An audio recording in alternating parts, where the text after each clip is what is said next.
be able to hear us. You've hit the go live button on the other go live button. I have hit go live. It says I'm streaming. Both of the live buttons are gone and live. Let's see if that actually pops up for me here, please and thank you. I can hear myself. I can hear you too. We're live. Hello. Welcome back to episode 4 of Touching Grass, the podcast stream where I, your host, Blaumagier, along with my sidekick, not a Buttface. Am I the sidekick? When did I become the sidekick? I can't tell if that's an upgrade or a downgrade from what I was normally. We do menial tasks in Grounded while talking about random dumb stuff. Oh, it's not random. It is all well plotted and definitely makes internal consistent sense. Okay, I need weed stems and pine cones pretty urgently. I can do some of that. I cannot do both at the same time, however. I would say get the pine cones first because those take a while to respawn. I will head pine coneward.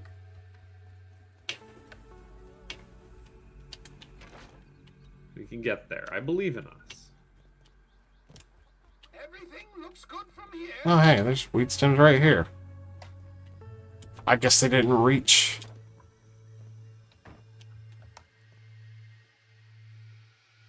Why is this pallet damaged? What are you doing to my pallets out there? I don't know. Don't worry about it. It's fine.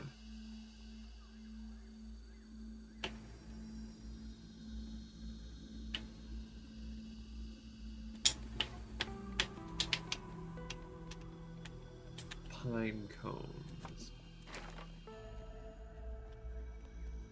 Might be worth it to smack a resource scanner if I'm actually going to be looking for that. Now that I'm thinking about it, you know? Couldn't hurt. So, last week on Touching Grass, we discussed 4 X-Men movies. Did we get through 4 last week? That was a lot. It was a lot. Good thing that these are all short movies that don't have a lot that we need to talk about. We talked about X-Men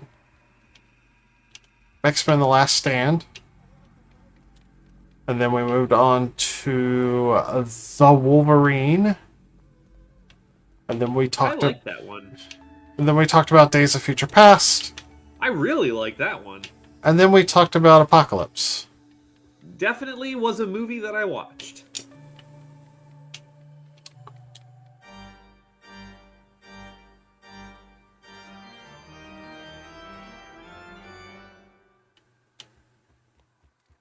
And I think this time we're going to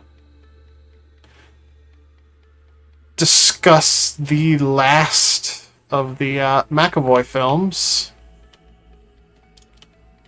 Dark Phoenix. And spoilers for stuff that we're not... Can you spoil things that you're not going to talk about? Yes, I think this is still technically considered a spoiler. This is the first X-Men movie in the X-Men movie franchise not featuring gratuitous Wolverine.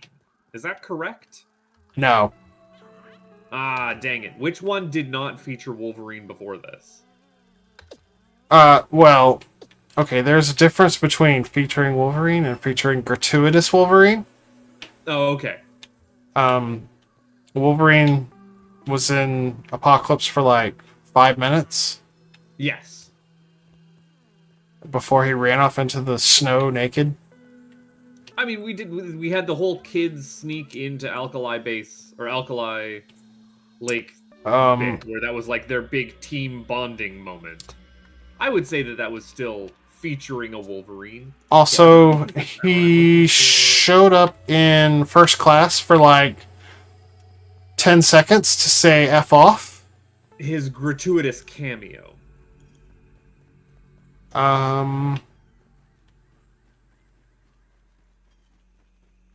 I mean, yeah, the original trilogy was pretty Wolverine-centric, and obviously the Wolverine trilogy was Wolverine-centric.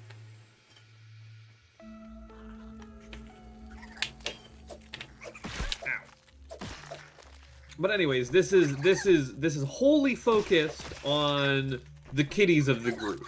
The least interesting part of the X-Men series, by and large. No, I disagree, because in this movie they're not kids anymore. They're actually like teacher level now.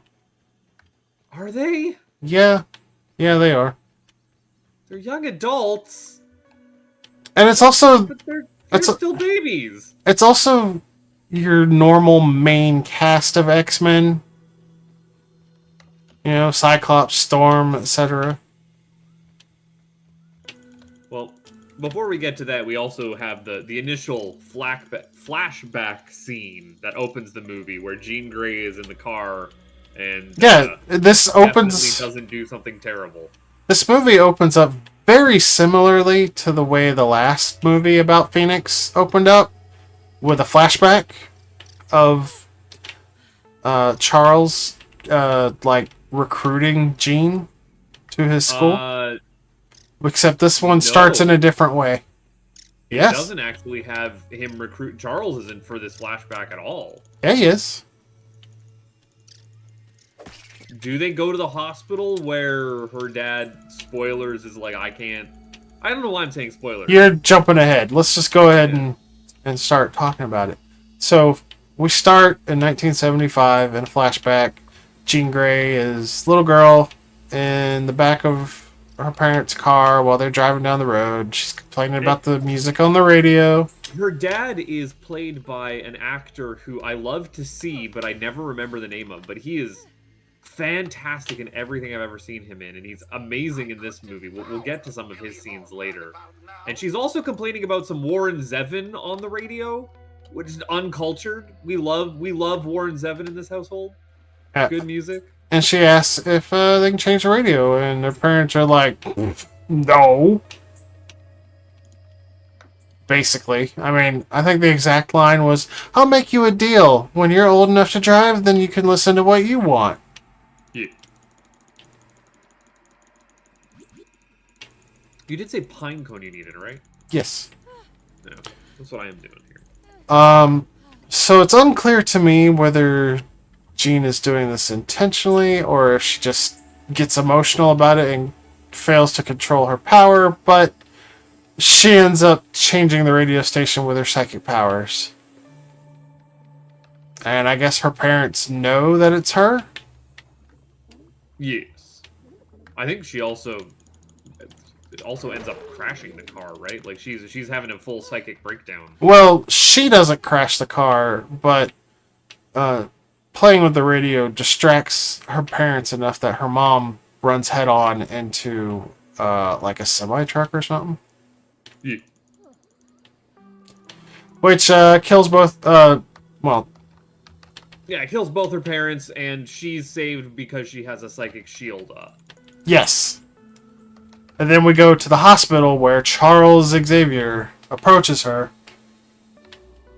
And he's actually got a very different philosophy than we saw Stewart Professor portray. And I actually really like the line that he gives her when he's talking about how she's got a gift. And she's kind of scoffing at the idea of the gift. And he hands her a pen and he says, here's a pen. This is a gift. You can use it to create a beautiful work of art. Or you could use it to stab someone in the eye. What you choose to do with it is up to you. But either way, this pen is just a gift. And honestly, I kind of like that messaging. It's definitely on the nose. Ooh, dang it. That was in gum. What did you do? We did some progress off main recording. I just popped a thing of gum. I wasn't looking for a scabby. How dare? I would just press an E on the ground. What was I supposed to do? Not. Oh, when the thing pops, I just start mashing. I don't know. I didn't realize that they would be hiding that in a piece of gum.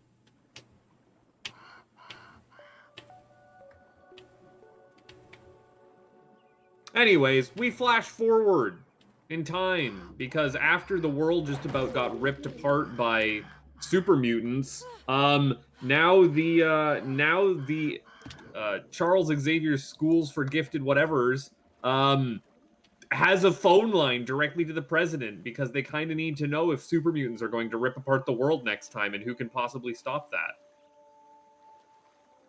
You know, it's kind of important. Yeah. Except this time it's just for like a space shuttle launch that lost contact with Houston. I mean, that's kind of a problem, if I'm being honest. And it turns out there's like a giant solar flare happening or something. Yeah, absolutely. We do end up with, hey, can we do the Fantastic Four?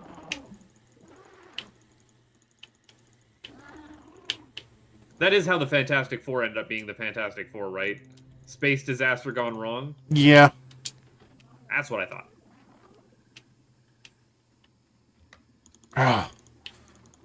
Lightning bugs make horrifying noises. Oh, and I guess we should also say part of this mission is Mystique. She has joined the X-Men crew. Yeah, she's the leader. She's good now. Well, she's always been good in this timeline.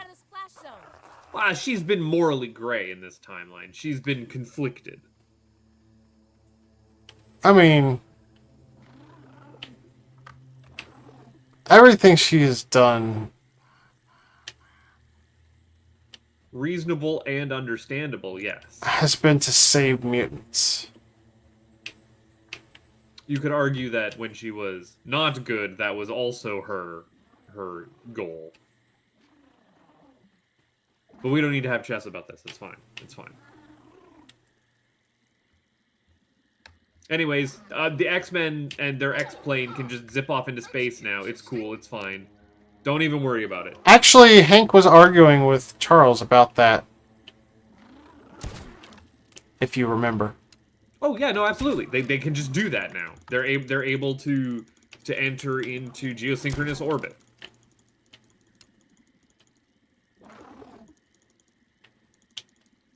I just think it's kind of a little goofy that, like, the X-Men, after the world was just about destroyed by a mutant threat, the only thing to stop a bad mutant is an even stronger, badder mutant. So let's get an entire hotline to the president through this school. We're gonna be fine. It'll be good. Don't worry about it. So they fly up to the space station. It's spinning wildly, and they all have to use their powers to make it stop spinning. And Storm is freezing the... Oh, wait, where am I going? There we go. That's where I'm going. Storm is freezing the cracks in the space station with what moisture out here in space?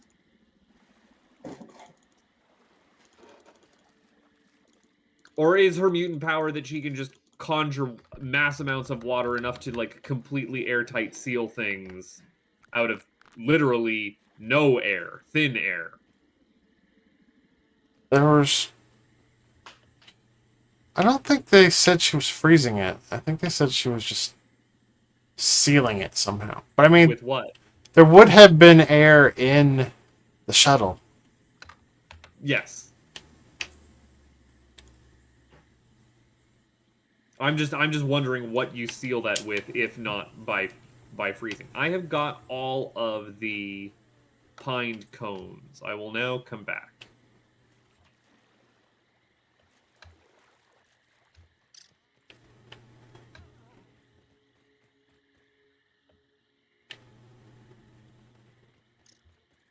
But they almost get everyone out. They have to stop the spin of the space station, and I've played enough Kerbal Space Program to know that that is way easier said than done. Yeah. But with a well-timed blast, they're able to do it.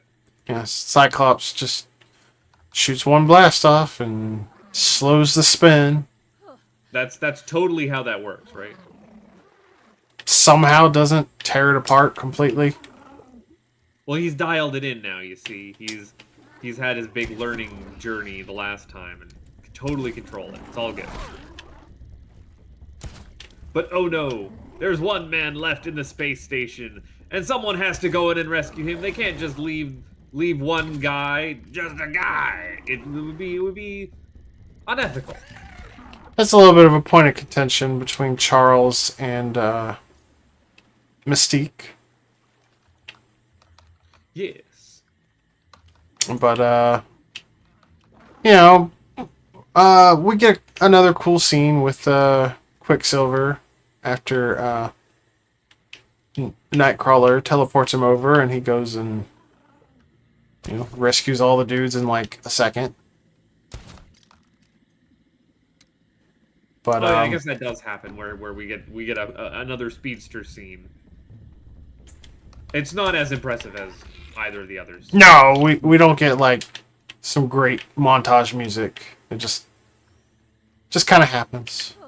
Man, that montage music was particularly great. I'm mentioning this now. Don't mind me. But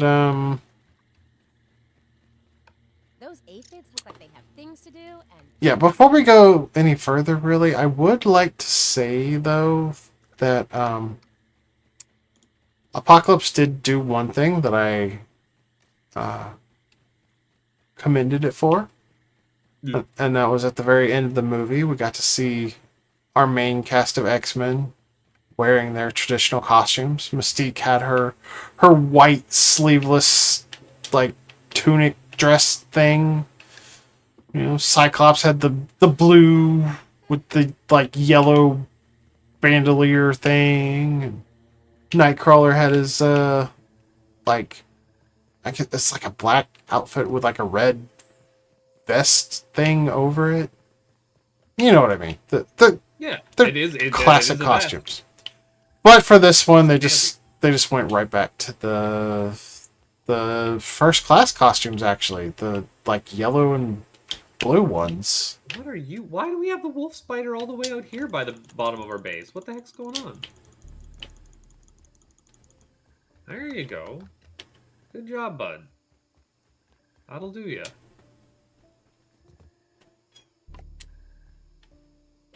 Oh, we need more lint too. After you. Yep. Well, I can get you one thing at a time. No, get me all the things at once. Unfortunately, there are two different modes of me being here to drop off these. Pined cones. Where you want them? Nature's bounty? Sure. Yeah. Oh, actually, I have a pinecone chest. I thought. Nope. I must not have been close enough. They live in Nature's bounty for a minute, but you should be able to still pull them. Yeah. There's a. Now I'm gonna go and try and get some. Must axe the weeds a question. Large stem pallet. Relocate.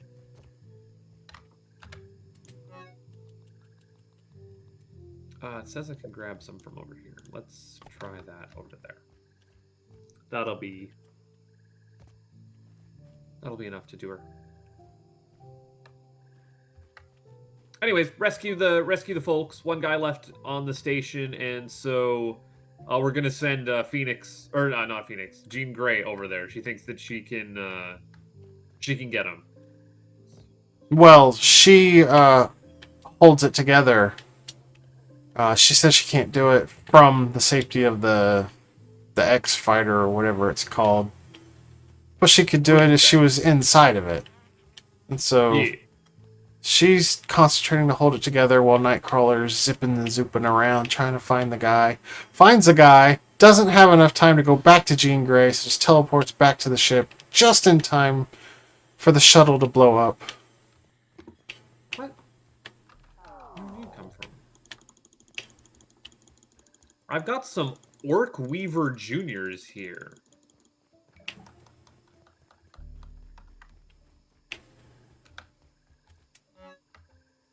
Had to get moidulated.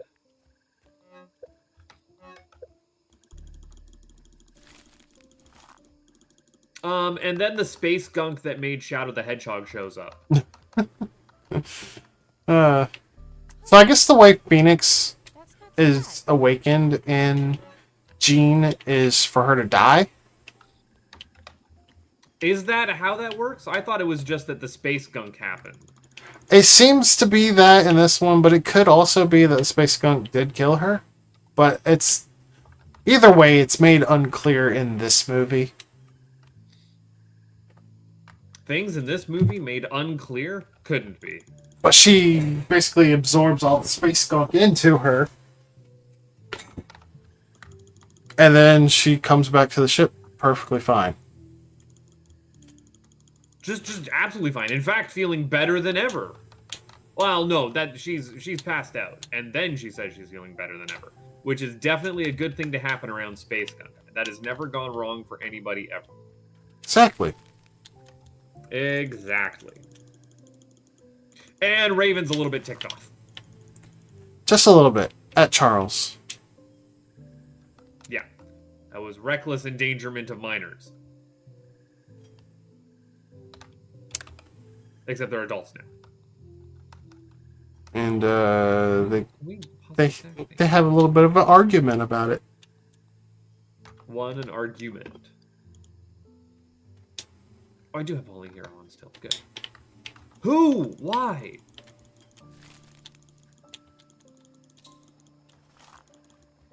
Ugh. Getting fighty over here.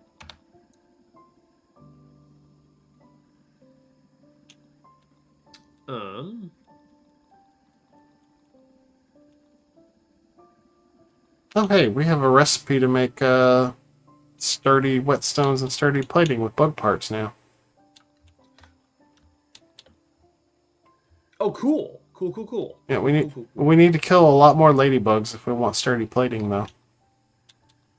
But honestly, Ladybugs or lady beetles? either it's the ladybug part, and both of them drop it.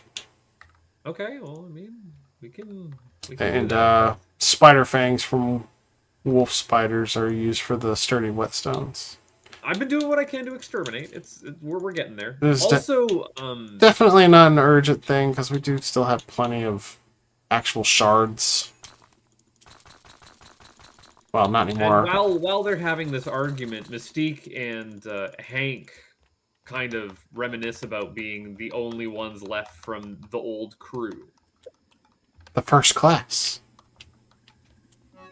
Is that what they were called? That was so long ago, I forget. Yeah, they were the first class. I like the movie name. Right about now. Now you're picking up what I'm putting down. Well, no, I'm actually the one knocking down these weed stems and picking them up. You're the one taking all the stuff that I pick up and put down and then putting them back up again.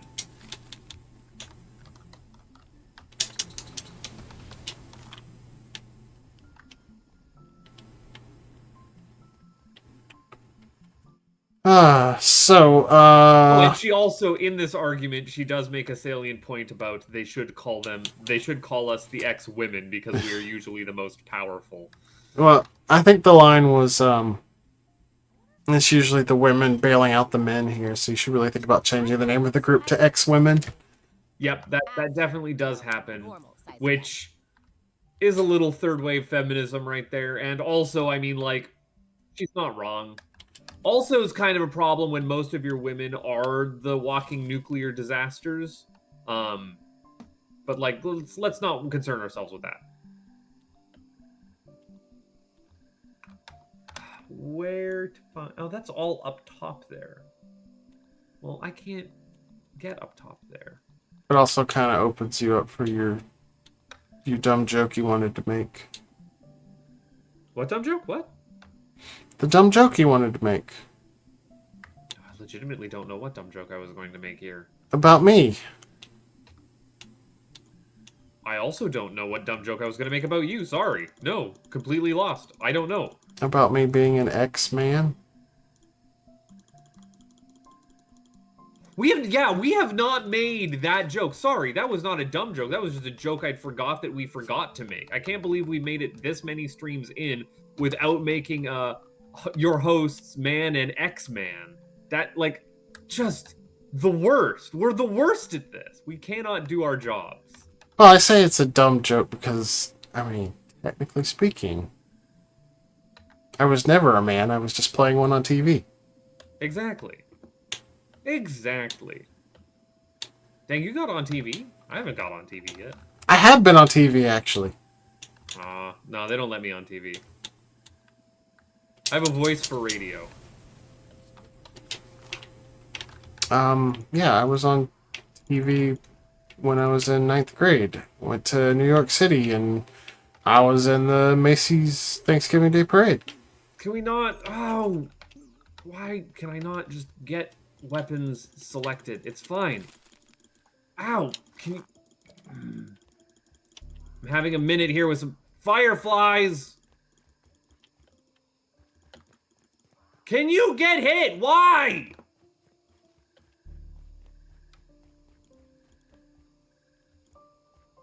Oh.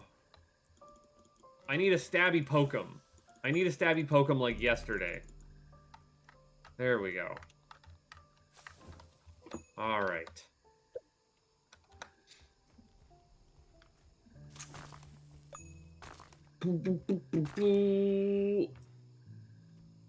Refresh my memory on what happens next. I know at one point all the Gene is young feeling... adults wind up at a outdoor party. Well, first, Gene wakes up and says, "Oh, I'm feeling better than ever. In fact, I feel great." And my notes say, "Oh no, Gene is becoming Brendlefly." Which, like, if you know, you know. And if you don't, you're Blau and you haven't watched movies. And then we also... You call me out before I can even tell you I don't know what you're talking about. Exactly. Don't worry. You are so awful. The worst. Look, just because I write it in my notes, I'm preempting these things. Then we find out that there are shapeshifters, and that those shapeshifters are aliens, because my brain's stretching. Is Jessica Chastain the alien in this movie? We have a femme fatale alien that shapeshifts into hot woman. And then, because that came from Space Gunk. And then we see all of the kids throwing a rave out in the woods, where they are playing an incredibly modern, like, post-dubstep club song, which is super out of place for being, what, this is supposed to be like the early 90s, late 80s?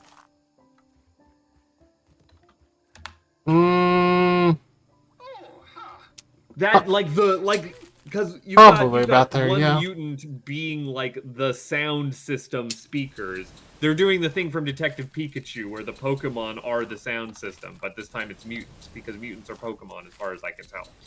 And she's like doing this like wub wub wub club banger, and it's super weird.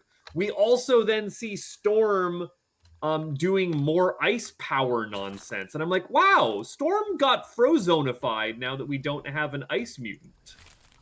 Like, that's all her powers are in this movie, are doing ice things. Not, you know, what happens when a frog gets struck by lightning.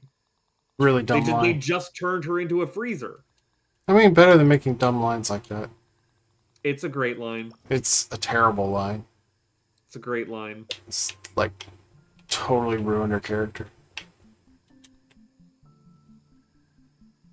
But while they're at the rave, things are kind of heating up with Jean.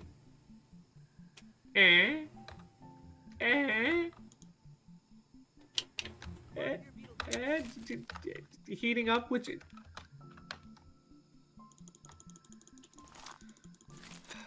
It's fine. You know what? You can take the synopsis now for a minute. I'll just be quiet, turns out. So yeah, they're at the party, and then everything gets set on fire. Everybody panics and runs. Nobody gets hurt, but party's over. The panicking and the running does happen. This is like right after Cyclops was like, you know what they're calling you now? phoenix, like the bird that Oh. rises from its ashes. It's a good name. Little on the nose, but I like it.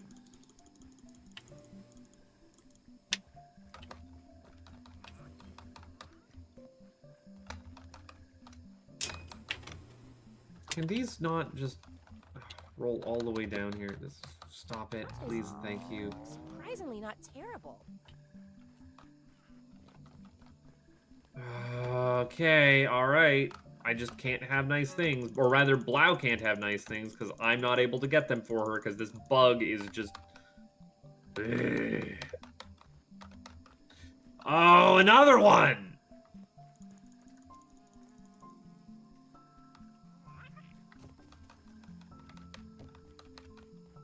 I think while you're doing that, I'm going to go check on the toenails.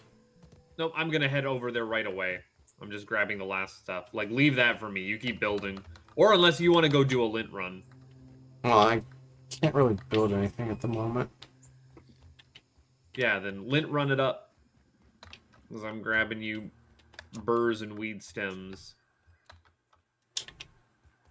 Actually, you want to do... You know what you could do? You know what would be real stupid? And I don't know how you could do this, but it would be a good idea.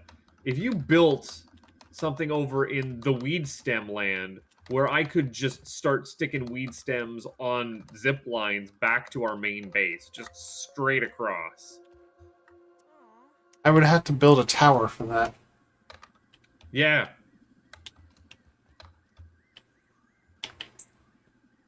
But then you would just have an infinite supply of weed stems. Oh my god! They would just materialize. Oh, you know what?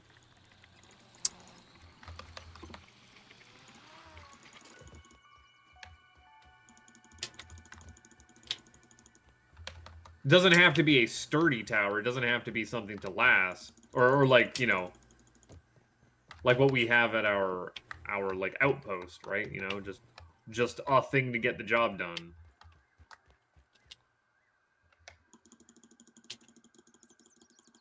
I've got an idea on how to handle that.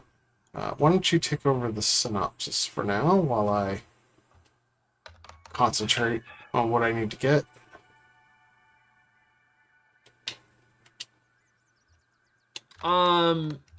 Jean flips out. Let's see. There's a psychic mind battle between her and Xavier where she does learn that her dad is still alive. That's what my notes say. The plot synopsis kind of brushes over that. And then she kind of freaks out over that and zips off to her childhood home. She runs away to her town of Those Red aphids look Hook, like they have New things to York, do and people to see. and shows up at her family's home with something that she's never thought to do the entire time that she's been at the school. I guess assuming that your parents are dead, why would you go home? But I don't know, I might even have some morbid curiosity to look at my house on Google Earth. A thing that doesn't exist at this time. And yeah, massive, massive props to the actor who plays Jean Grey's dad, who is walking this incredibly subtle, fine line between, oh, this is a touching reunion, and I don't know how to handle seeing that my daughter is here at my house. And, oh god, my daughter is here. I'm freaking out. I do not want you around. And you cannot really tell which is which until the scene continues on and realize that, like, this is not an overwhelming reunion. There is something off. He is afraid of Jean Grey. And, of course, her being a psychic, she can read his mind and see that, you know, he's begged McAvoy to take her away. Like, I cannot handle having an uber dangerous mutant in my home. I'm barely equipped to be a father. Kids are hard. Teens are harder. I have a nuclear bomb on legs at the moment. I am not. I should not be responsible for this. She doesn't take kindly to that. She kind of flips out. She's having a bad day about it. And yeah, all the other X-Men come to rescue and try and save her. And in the meantime, she injures Peter and, you know, it's kind of difficult to be a speedster when you have a psychic there who can just stop you dead in your tracks.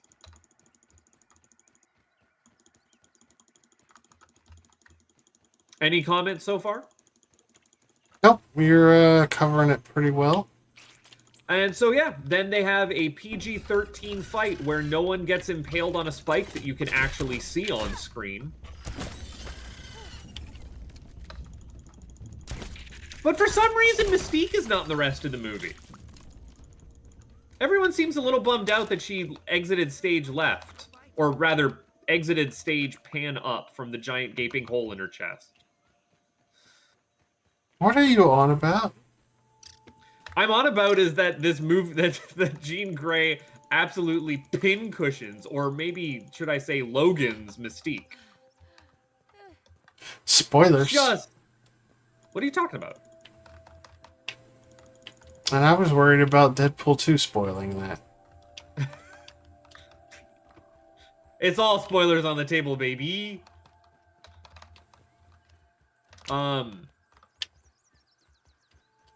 I'm gonna be honest. I haven't rewatched Deadpool 2 yet. That's on my to-do list here.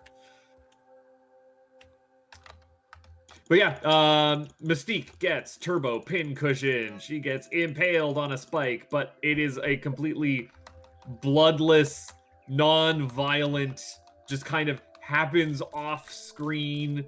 And then when it is Hank.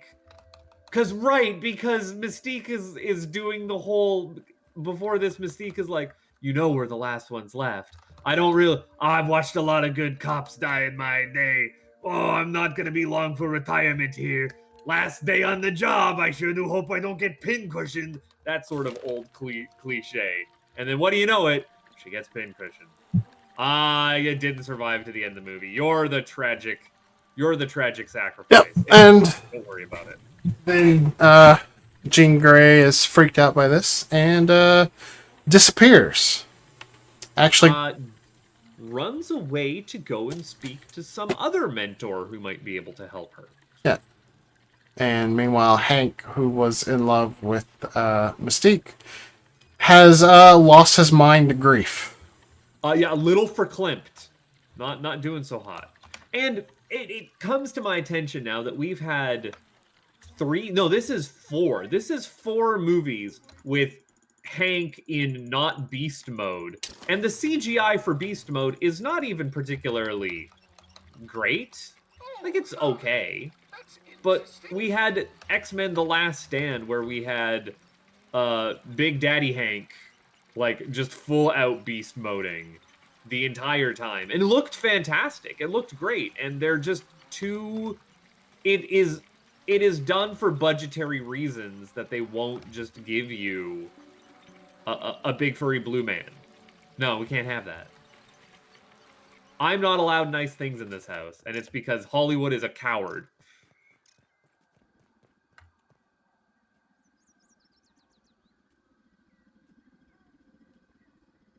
Anyways, it's probably a good idea that the psychic runs away to Magneto after killing Magneto's love interest. Nothing bad can happen from this. I am going to die. That poison was less than good when I don't have Mithridatism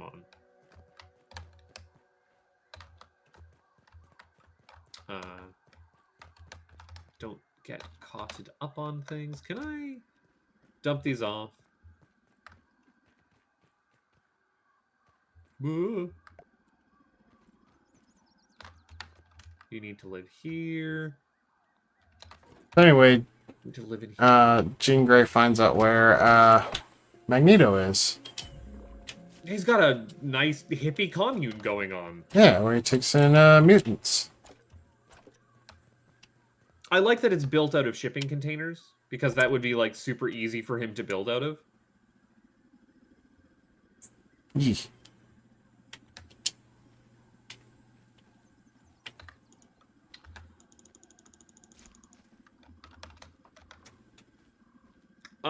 Do they actually call this? I'm looking in the plot synopsis that it says, and I quote, Jean travels to the mutant refugee island of Genosha.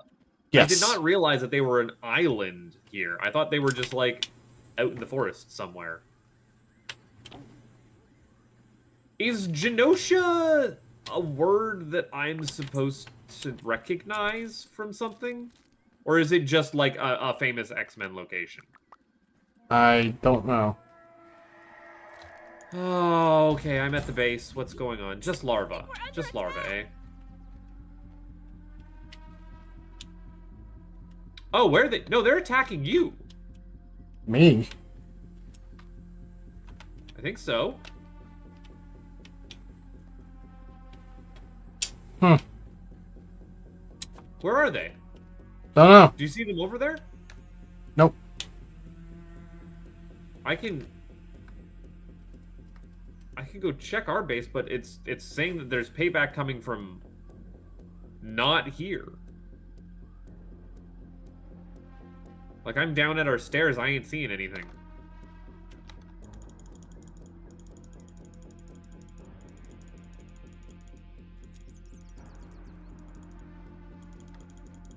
Anyways, Jean has a loaded conversation with What's on your Eric, and is like, yo, help me figure out how to control this. I don't know how to control this.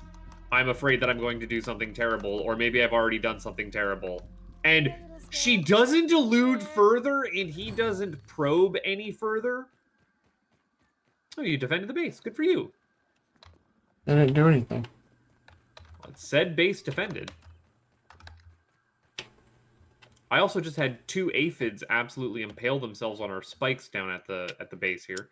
Yeah, that'll happen. And Eric doesn't probe any further to say, hey, did you kill my girlfriend? And she doesn't elaborate to Eric, hey, I accidentally killed Mystique. Because I don't even think that she would know that Mystique and him were an item at one point. Right? I don't think so. But he does ask, he does see the blood and ask what's up with it, but she doesn't answer. Doesn't really give. Yeah, well, I wouldn't either if I were her, you know.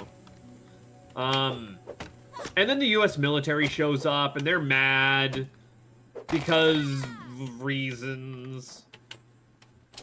I could not tell you why the U.S. military shows up and are mad because of reasons. I would assume because they saw, you know, Phoenix blow up a city block.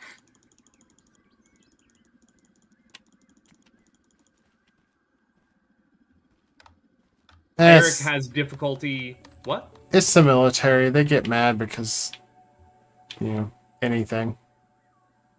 They get mad because anything. Correct. And Eric, a person who we've seen levitate an entire stadium.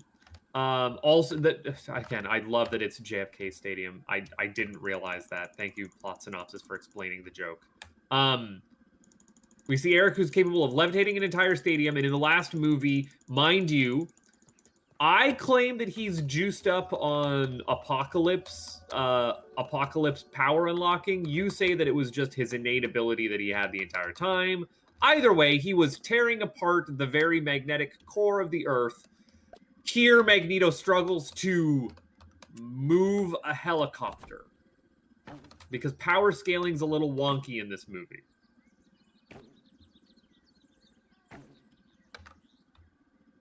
And Jean escapes. Jean just runs away. And she ends up meeting with... She ends up meeting with the hot alien shapeshifter. I'd rather have a I spider, guess. personally. I guess that's what happens next. Yeah, there's a hot alien shapeshifter in the movie. Yeah, that's what I said. Jessica Chastain. She meets with her. Jessica Chastain's like, yo, the thing that's causing you to freak out, that's alien juice.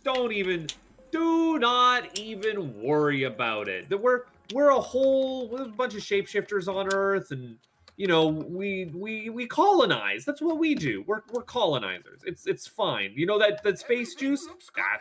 That's what lets us get around. We need that. That's like our egg sac. Okay, so if you could just hold on to that for a minute, and then we can have that back, and it'll be fine. It'll be fine. Don't even worry about it. Thank you for your contribution. And she also is like, hey, I know that the crusty old men in your life aren't able to help you with this like burgeoning power, but I can help unlock it. You can trust me. I definitely don't have any ulterior motives, especially not after I told you that, you know, the space skunk that is currently inhabiting you is how we progenerate our race. Don't mind me.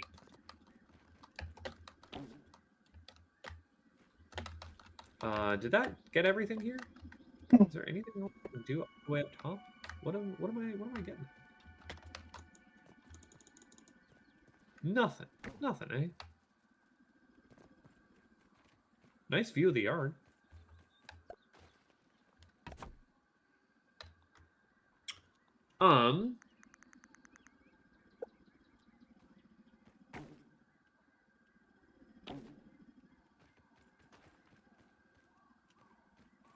Yeah, I'm reading this plot synopsis for a moment here. She claims that, and I quote, by controlling the power, Jean can shape planets to bear life and become the most powerful being in the galaxy. The power that also destroyed the aliens' home planet originally. It's like, sure. It both taketh life and giveth.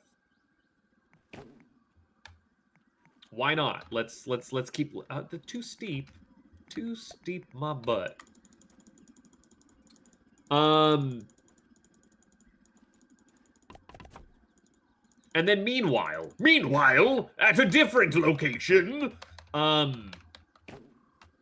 Hank, who is pretty choked up still about the fact that the love of his life died, goes and meets up with the love of his life's love of her life.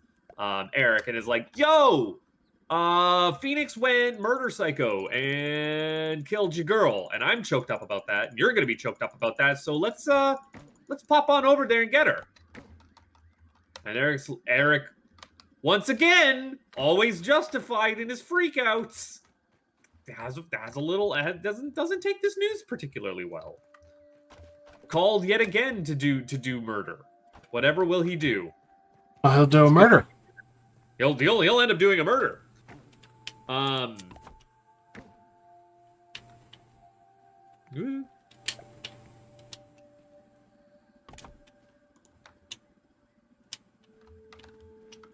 I couldn't tell you how this happens because the notes here just say, upon learning of Eric's plan to kill Jean, the X-Men confront him and his faction.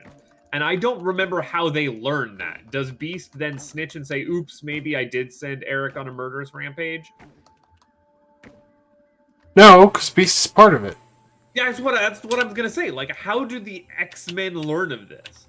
Either way, the good X-Men go to fight the bad X-Men in New York. And boy, is this fight pedestrian looking compared to, like, the world torn asunder fight that we had in Egypt in the last movie. This is just like 4 dudes on a city block kind of throwing each other into buses. It's not particularly engrossing. Put it that way. Yeah. I would hasten to call it weak sauce, you know? Can we not do this here? Jean's up in the penthouse talking with Alien Lady. And it's just an extended fight scene, but it's not even like epic CGI fight scene. There's not a lot of emotional stake here other than like Jean bad, stop Jean. No, Jean maybe be good though.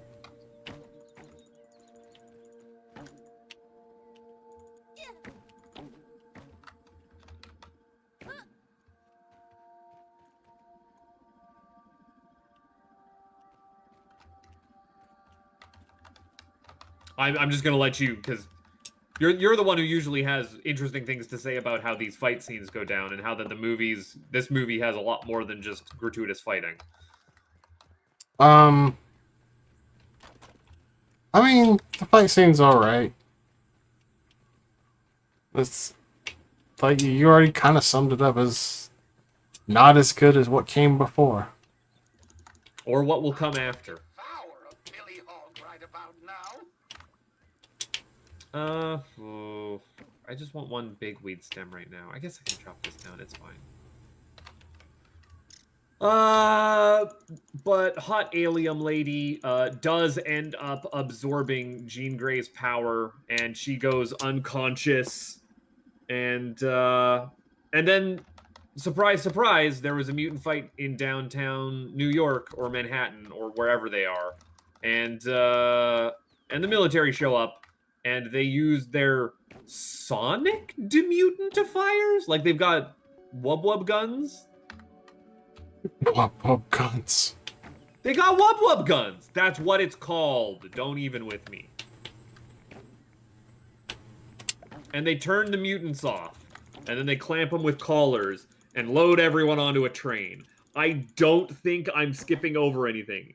I think we just go to the train. Well, there's stuff that happens inside the mansion where Magneto gets in and she uses her power to stop his use of his magnetic powers against her. Right, because aliens and mutants are exactly the same thing. No, Jean. Just all magic powers. Jean, you can basically do whatever you want. Jean does it. Right.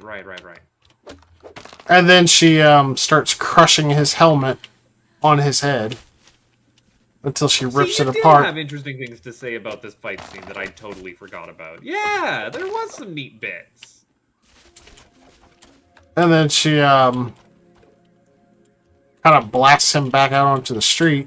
And then Nightcrawler bamps Xavier into the house, and she uses her power to make him walk to her after a conversation that was kind of throwaway.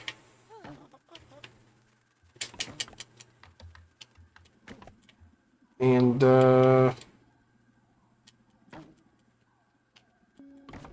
What's on your mind? sorry, I No worries, you're mid doing things. I'm also mid doing things, so like I'm trying to keep the ball rolling here. I mean, yeah, I think that it literally is just fight scene into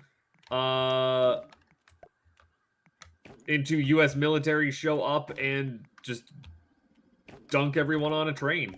well, no, there was kind of an important scene with Charles and Jean, because she forces him to walk up the stairs, and then oh right, she does a weird, gross Pinocchio thing, and it looks really painful and wigged me out. You are not wrong.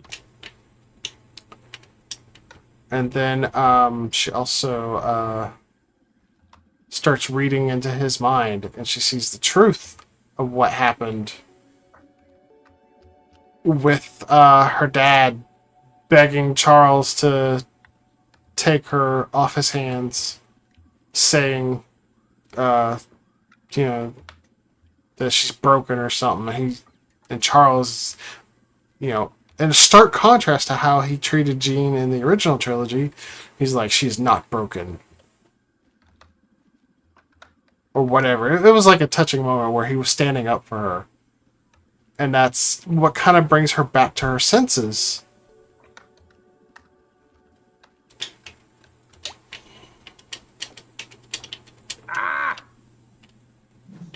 And back to her senses, she tells the alien lady that she doesn't want the powers. I don't need your powers. And she's like, well, fine, touch me. And I will take them from you. So she does, and then Charles is like, you gotta stop, you'll kill her. And then the alien lady's like, I don't care. I'll kill you all. Yeah, because the reason that we have an alien faction who is, I don't care for humans or mutants. I am a neutral third party in that I am ambivalent towards either of you. Boo-ha-ha-ha-ha. Villains. What more resources would you like me to go gather right now? Did you get the lint? I have not got lint yet. I can go get lint. You've also got three-ish abouts of the stuff that we're looking for. Where's our cook thing? There we go. Okay, cool. Three-ish pallets.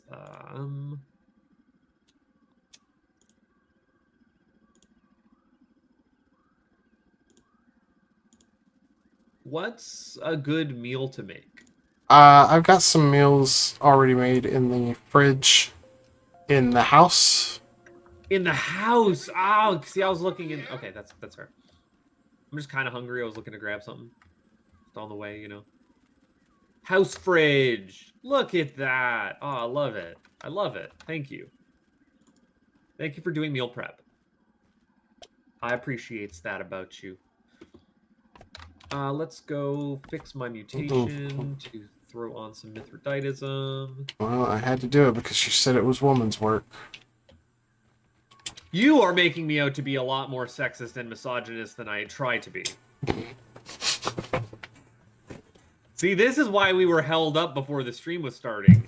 Is Blau was the one trying to figure out how to plant these seeds of dissent on me. You're the one... Never mind. Yeah? That's something I don't want to talk about on stream. Fair enough. A little too personal. Oh yeah, and then Xavier is admitting to Hank that he was right about, you know, violating Jean's mind. I think this was when they're on the train. Yes. He's like, "Yo, for real though, like I shouldn't have done that. This was wrong. I feel bad now that my action I have done the effing around and now I am finding out."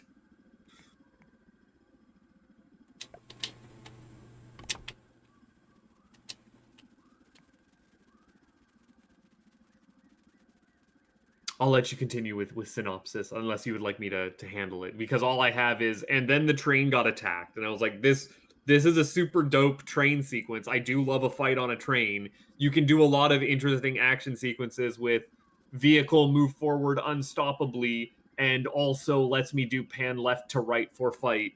Well, it's a good fight scene with the aliens. You did actually skip ahead a little bit because Continue on.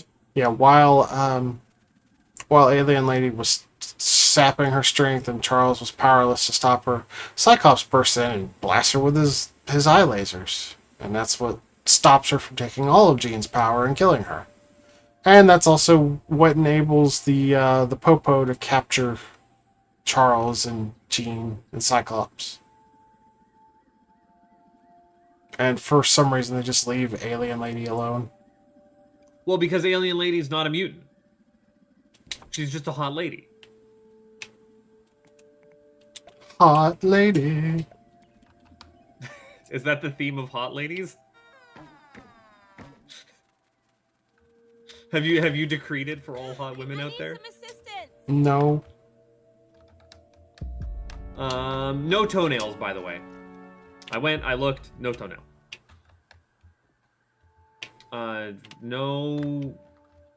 No gubbins in the pipe either. But yes, now can I get to my wonderful train fight scene? Yeah, sure. Okay, they have a train fight scene. It's pretty great. I was at this point falling asleep during the movie. I was like, I'm done. I'm out. I watched Apocalypse and this back to back, and like I was just not having it. The fight, the scene on the train was pretty cool because Magneto was actually the one that started the defense of Jean by sending a bunch of pieces against the alien people to stop them from getting to her.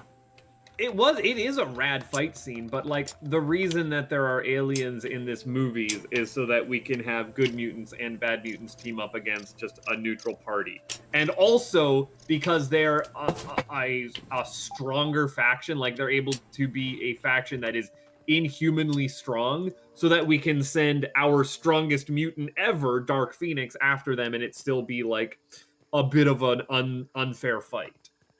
What am I doing here? Lint, please. But yeah, we're not really in the habit of going over the fight sequences too much here. Just any neat things that you'd want to call out of like, ooh, I mean, that was cool to see. we get a lot of cool Storm stuff happening on the top of the train. A lot of cool Magneto stuff happening inside the train.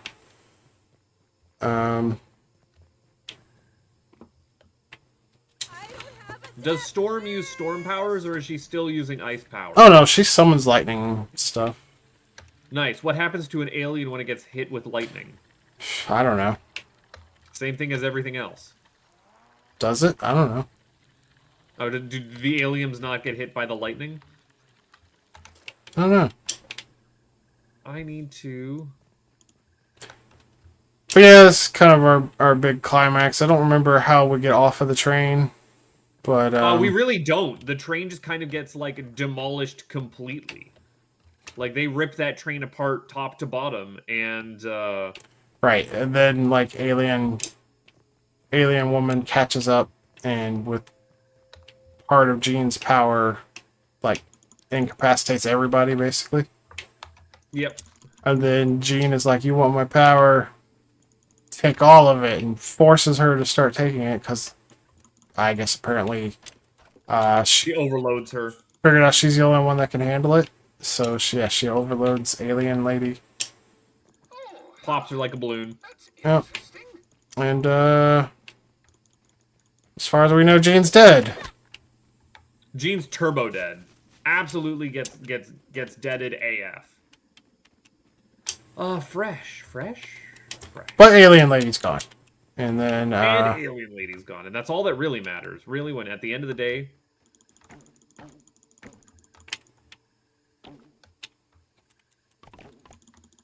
I'm fighting a roly-poly,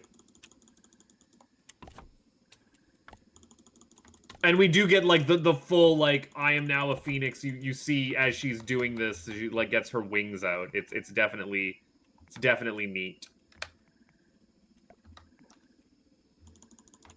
Yeah, then we cut back to the school, where I guess Charles has retired, and now Storm's taking over, I think. Maybe Scott's taking over, I don't know. Storm? No, Beast isn't he? I don't know, someone took over. And I think... it is Hank becomes the new dean. And Scott changes the sign on the school to the Jean Grey School for Gifted Youngsters. I've got 3 Rhino Beetles who are less than enthused about being here right now.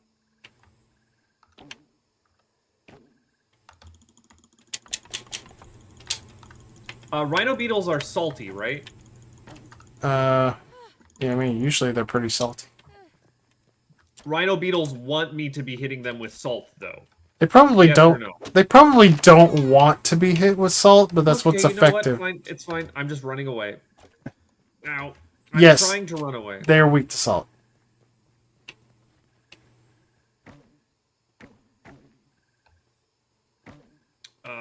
Can I get up here somehow, please and thank you? I can't see anything. Uh-oh.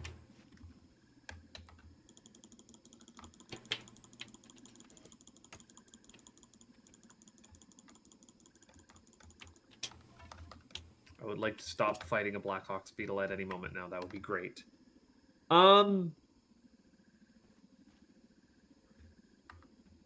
And that's basically the end of the movie, unless there's a post-credit. Oh no, we also do see Eric and Charles reunite, and they offer to play a game of chess. Yep. Because that's how this... You have to end a movie with a chess scene between the two, right? But before that, it pans over the school, and we see what appears to be a phoenix flying high up in the sky. So, I guess she's not dead. See? Yeah. Oh, cool.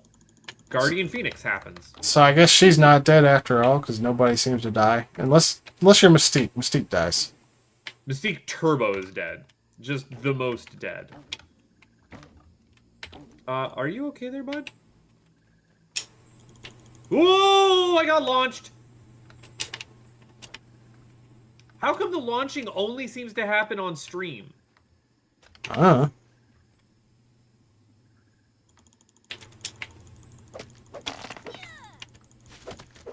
Ooh, I'm gonna die. I'm gonna die. I'm gonna die. That's not good. At least this time we're actually streaming.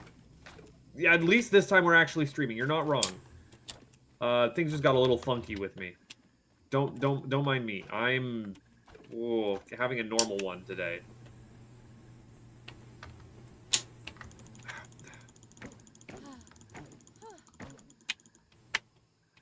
Come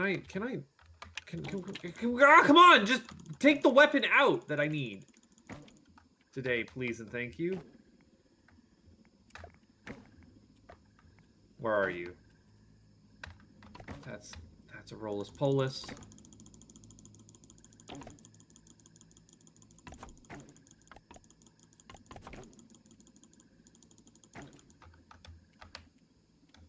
Okay. But I think that's the end of the movie. I think we got through one entire X-Men movie. I do not know how long we have been streaming. 1 hour. That's pretty good. That's better than our track record. So yeah, there is no post-credit scene because it's kind of like the end of an era. So we're not going to talk about the Essex Corporation?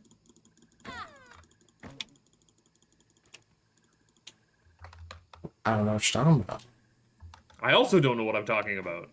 You're the one who seems to be hung up on the Essex Corporation. I need you to stop. Yeah, I forgot that I have a heal me stick that works pretty good on the termites down here. Yeah, that's what we'll do. Okay, I'm a little better shape now.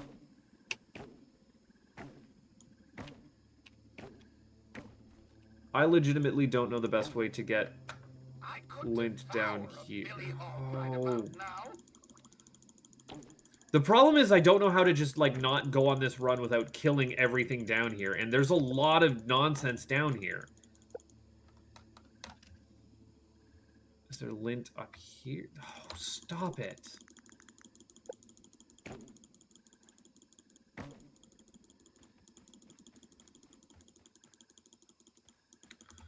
Ah!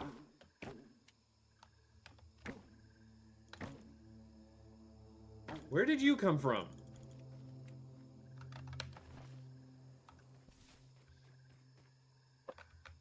Oh.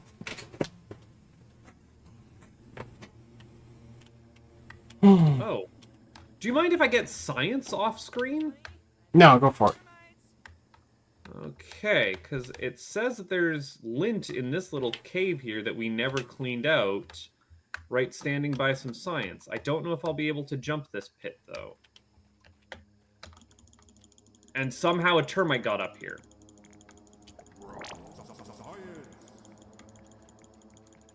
There we go. Alrighty. Any closing thoughts on Dark Phoenix, a movie that definitely happened and I watched and was almost entirely forgettable? So I'll say it lost points for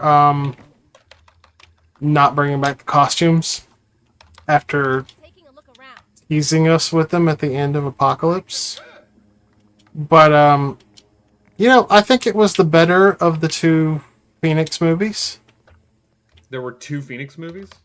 Oh, Last Stand. Yeah. Okay. I disagree, actually. I think that the threat of, or I guess I should say I liked Last Stand as a movie more, but I can see that this is definitely a more Phoenix-centric movie, so it's a better Phoenix-centric story. Whereas Last Stand is definitely a story more so about the dangers of having a cure for mutants. Which is a more interesting story for me. Like, what would happen if there was a world that had mutants and then at some point just didn't have mutants? And, you know, what that would look like.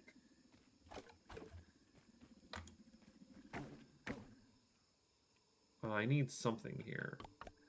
I have this, and then this. And those are the two that I'm switching between for right now. Okay, cool. But, I don't know.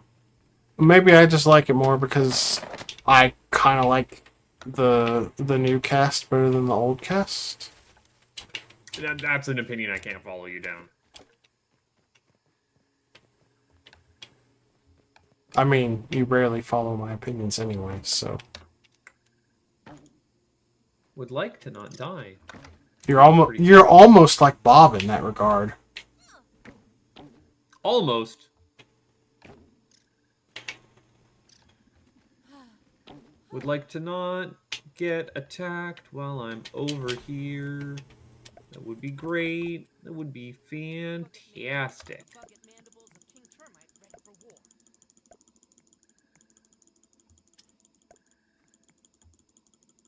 Yep, again, it was a kind of nothing movie at the end of that felt perfunctory to end the trilogy, quadrilogy that they were doing. They're like, well, we've never actually done a real Dark Phoenix movie. That's a story we can tap into that I guess comic book nerds enjoy. So let's tell that again. And then they did, and it was like, wow, that was exactly what I expected. Honestly, I think Apocalypse was probably my favorite of those. Even though it wasn't well received either. I super did not like Apocalypse at all, period. I think Days of Future Past is the best after First Class. Where am I going next from here? Did I get this?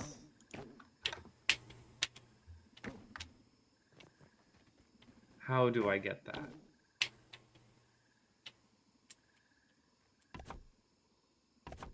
Oh man, I don't remember what I'm doing down here in the dark.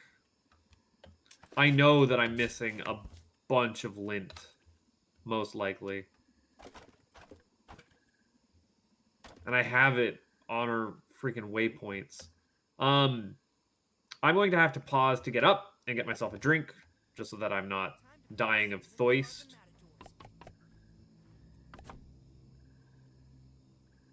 Isn't it Minotaurs and Myrmidons, not Minotaurs and Matadors? What is Pete on about? I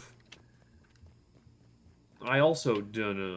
I mean, this is probably what Threat detected. Yeah, always. Always threat detected. Never not threat. Yeah. I will be right back. Bear with me. Now it's my turn to talk crap about him while he's away. Actually, he's a really cool guy.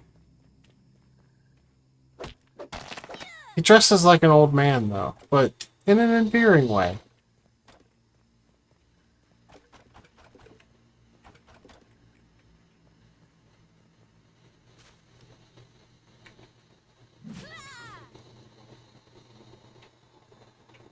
Oh, huh. That's interesting.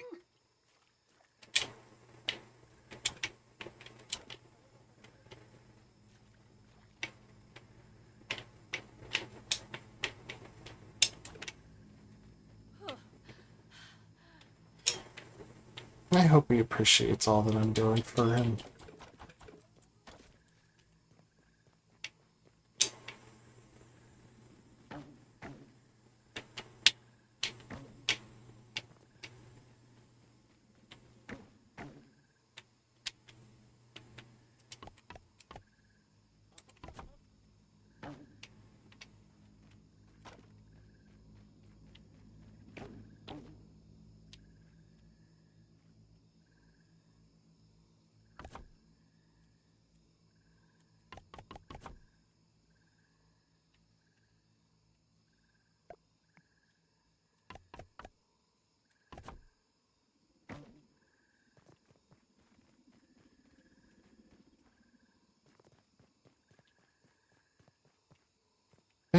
running out of grass.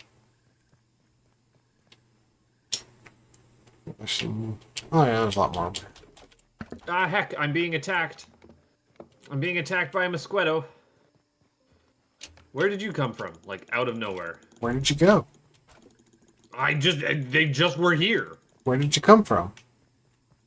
I just came from the fridge. Cotton Eye Joe. I do not have a cotton eye. Although I have been known to go by the name Joe. Can we get over here? There we are.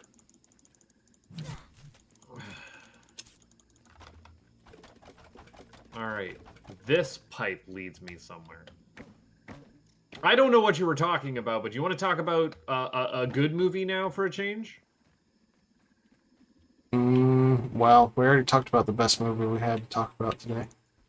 Really? You like this movie that much?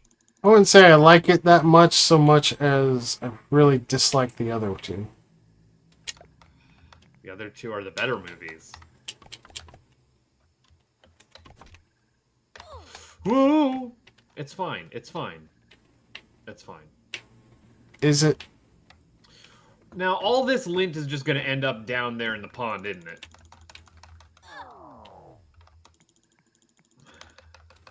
I have to load up my next notes here.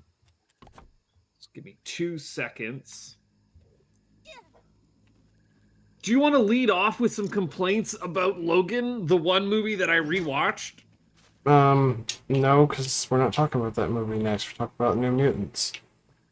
We're not talking about Logan next? We're talking about New Mutants? Yes, because New Mutants takes place in 2020. Logan's the last one in the timeline. We're talking about New Mutants? Mm-hmm. Is Logan the last one in the timeline? It is. It takes place in 2029. Is Logan the last one in the timeline? It is. Are you sure about that? Yes. Or at least the last one in the timeline we're going to talk about today. No, it's the last one in the timeline. I'm pretty sure there's a movie that takes place after Logan. Technically not. What do you mean, technically not?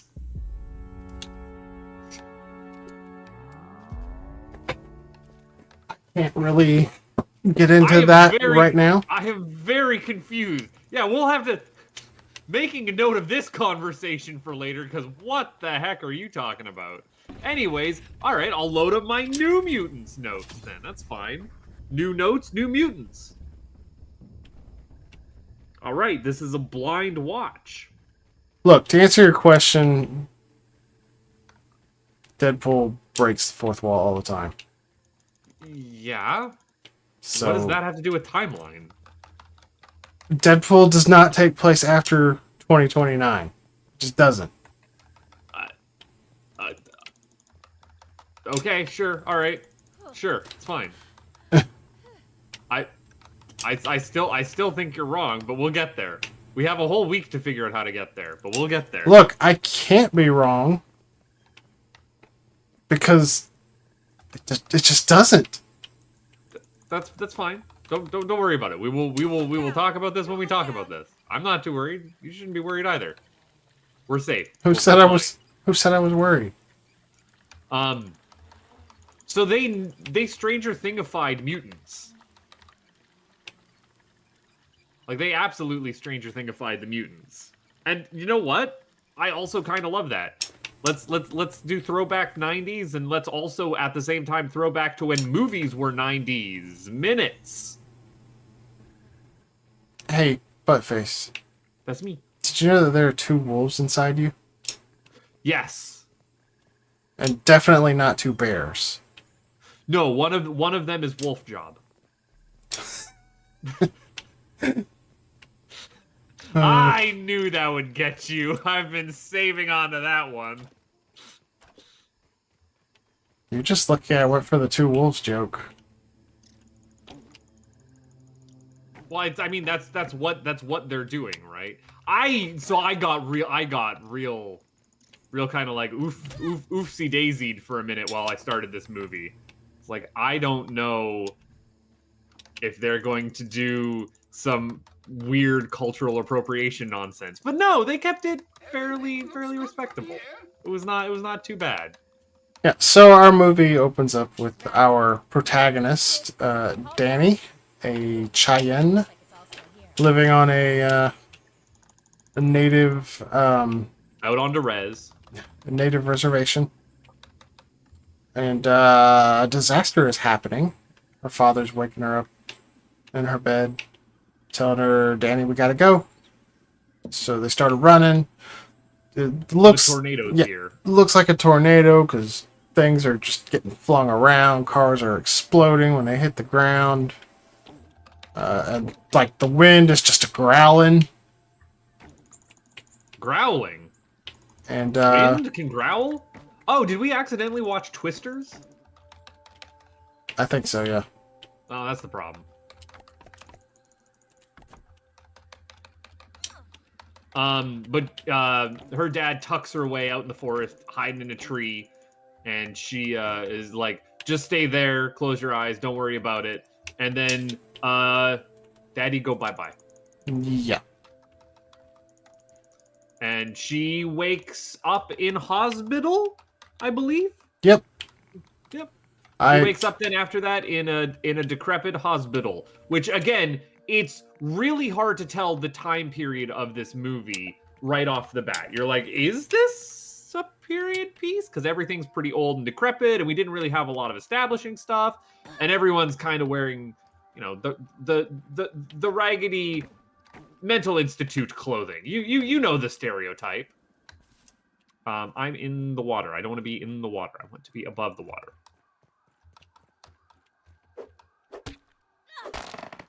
And Danny is slowly introduced to our doctor. cast of characters. We're gonna be moving through this fast. Yeah, it's not a long one. No. But you know, when she wakes up, she's handcuffed to the bed.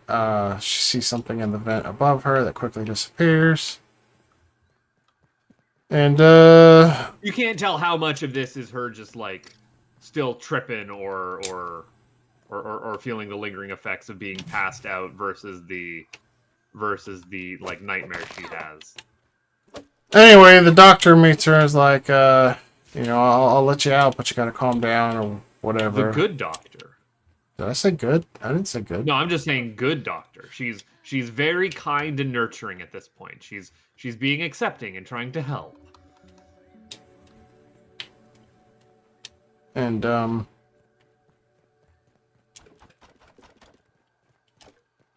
sorry, I think I am more tired than I thought I was. Nope, no worries. I will do what I can to get through this. The movie feels really low budget, and they're being really deliberate with their camera placement. Like, there's you can tell there was a lot of care put into like where each shot needs to be framed, how they're kind of like lingering throughout the scenes. It's a lot of slow panning through nice symmetrical shots. And it gives it this sense of like ye oldie the horror movie from like the 80s. Like this feels like something that I would watch John Carpenter shoot.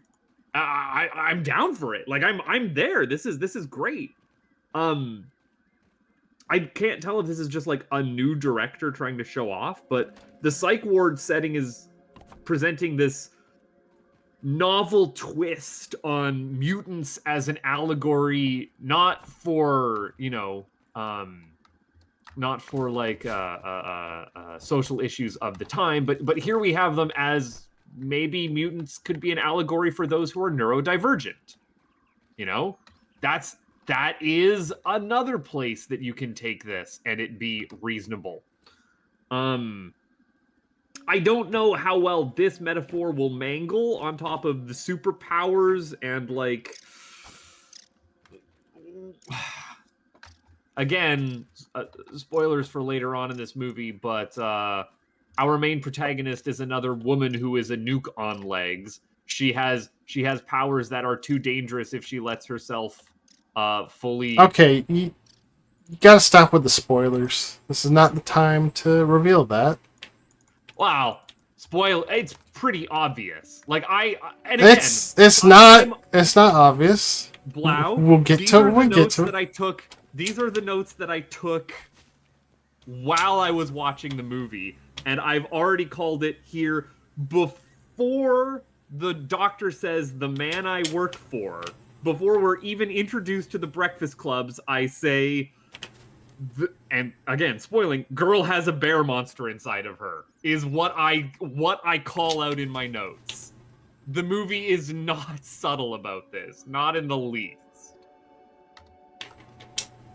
And I went into this movie knowing nothing. I'd never seen this movie before. Before we even meet the main cast, I'm like, girl has a bear monster inside of her. Got it. Cool. Understandable. Do you just Nuke on legs. We're at it again. Do you just hate fun? Yes. Blau, you know what? Honestly, whenever I have a nitpick... I was there!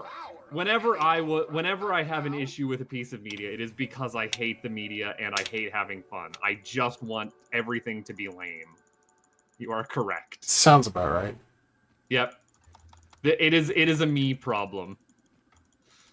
Not that the movie can't be fun knowing this twist and seeing it coming a mile away, because it's well telegraphed, it's well set up. I think that that's a good thing for a horror movie. But yes, good lady doctor is like saying, "Oh, you're at a hospital to help those who are troubled, and will help you learn to control your powers, so that one day you too could become an X-Man." And she's like, "Ooh!" And then the man that I work for, and it's like, "Oh, that's Xavier! Oh, you're good!" But in my notes, I say, yeah, I'm going to assume that the twist is going to be that she's actually working for Stryker, not Xavier. So I can also be wrong. Spoilers. I've been known to be wrong about things before too. But yes, then we're introduced to our main cast of characters, which it's I have not seen Game of Thrones, but one of the actresses in this is from Game of Thrones, but I don't think she plays the character Dany from Game of Thrones. The character... No, it's Arya Stark. Okay, sure. I don't know who that is. She's the psychopath.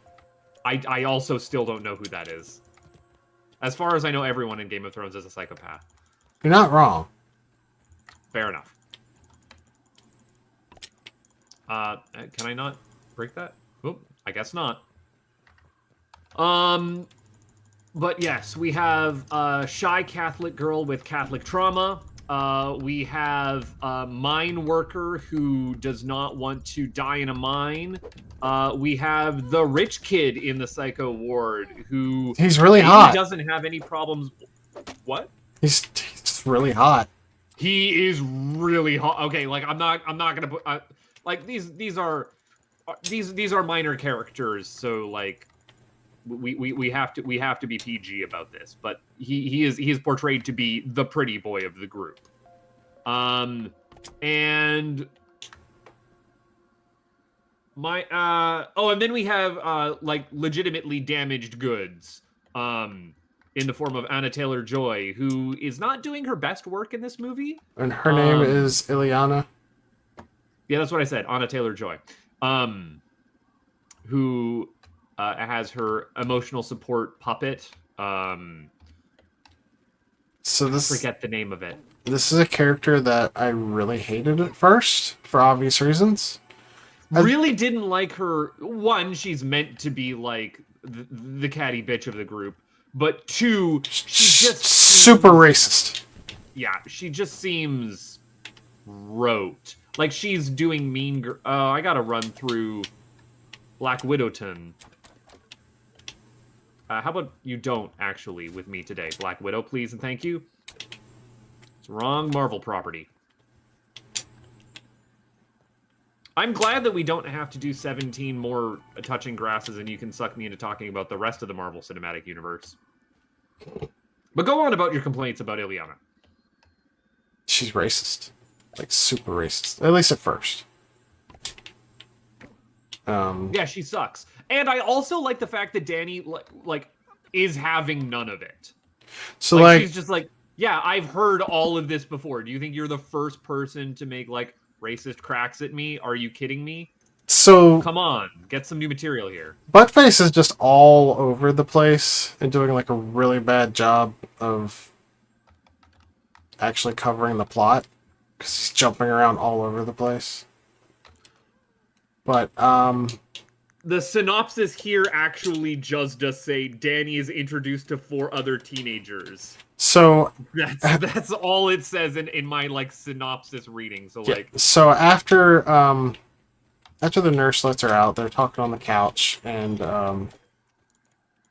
she's asking Danny what she remembers, and she describes the disaster and says that something was chasing her, something was growling, and the doctor lady was like, growling? Danny, it's normal for the mind to make things up when we're traumatized by something. It was confirmed that it was an F5 tornado that destroyed your reservation. And I guess that kind of threw Danny off a bit. Because, she remembers the growling, as it turns out. she does remember the grumbles.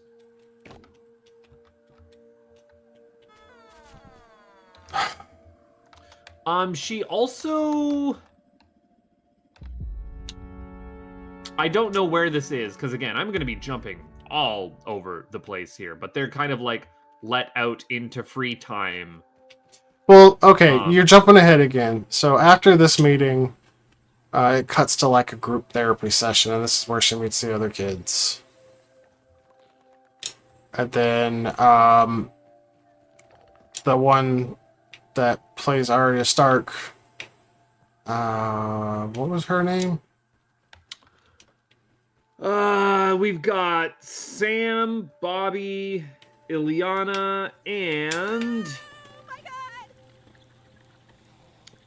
Rain. Rain. Yeah. Oh, right, because she's like full Irish. Yeah. Yeah. So Rain is forced to tell her story since no one else. I tell a lie. Scottish, not Irish. Since no one else wants to speak up. And she's talking about how she was just running free through the woods, and then she runs into her pastor or whatever and tells him about her newfound abilities, and he wants to see them, which she shows him, and then he like tries to kill her, calling her a witch. Yep. Definitely some loaded metaphor there. I would like to not be in this underground area anymore. Looks like it's all still here. Would be great. And before we even get that though, no. no, this is where that happens. But then I forget exactly what kind of breaks up this meeting. But we get told... Ileana just gets, like, riles everyone up, tries to pick a fight to avoid having to, like, trauma dump. Right. And the doctor makes her give Danny a tour. Yep. And so they go outside. She's like, yeah, there's nothing stopping you from just, like, running away. Go for it. So Danny just takes... Danny just takes off full sprint. Full bore. Let's go. Let's get out of here. We got places to be, things to do. Hey, that's a tower!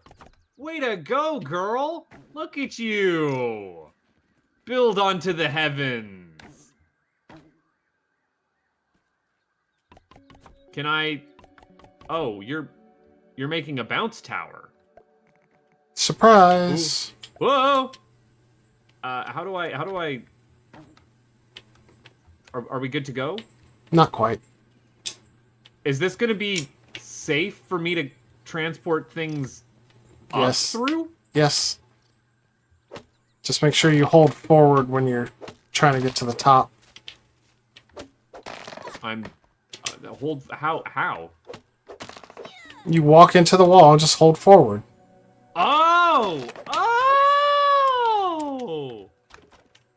Walk into the back of it! That's fancy. Wow, you've made a Minecraft elevator. You are super neat. This is basic. it's super neat. I'm impressed. I think it's cool. I think you did a cool thing. I'm gonna run home and deposit a bunch of lint. I got 4 stacks. 4 stacks of lint's not bad. 100 and a bit. I should actually maybe check the chair before I go. Or not the chair, the mat. So I bet you the mat will have some more lint too, because I haven't done that in a minute. So yeah, she takes off full sprint to try and escape this mental institute because she's like, I don't want to be here. I need to get back and make sure that my dad's not dead or maybe is dead. I don't know what's real. My mind is a little frizzle frazzled at the moment, understandably. So she just takes off at a full sprint as Ileana yells after her, "Run, Forrest, run." So, I mean, like, I guess this is at least later than the 90s. But not too late, because no teen would actually make a Run, Forrest, run joke these days. So, who knows when this movie takes place? I mean, Wonk. Forrest Gump was like 95. Yeah, so no teen would actually have gone to see Forrest. We've got no lint. No lint out here at the moment. Diggity dang. Can I make it? Gonna make it? That's a wall. Okay. I can't make it. And as she's running, she also sees, like, a wolf running along with her. And she's like, that's super weird that there's a wolf out here. And I did not catch that as being weird at this point in time. I did not put 2 and 2 together yet. I was a big dumb. I should have realized. Yeah, you should have. And in retrospect, I'm like, oh, that's actually clever. That's a nice little bit of setup payoff. Anyway, she runs smack dab into a force field and gets a bloody nose out of it. And Ileana laughs her ass off. Clobbered. And Ileana finds this quite hilarious. And I'm not gonna lie, sometimes when you run into a glass wall like that, it is a little chuckle-worthy. And she makes a crack at her expense, calling her Pocahontas. And then, yeah, she's like, get some new material. Come on. Do you think, like... Well, no, this is not the part where she does that. You're jumping ahead again. But, Oh, right. I also... I missed a part in my notes here, just before the force field, before they're let out, is the doctor threatens the group with, like, solitary confinement. And I'm like, ugh, yikes. Like, don't...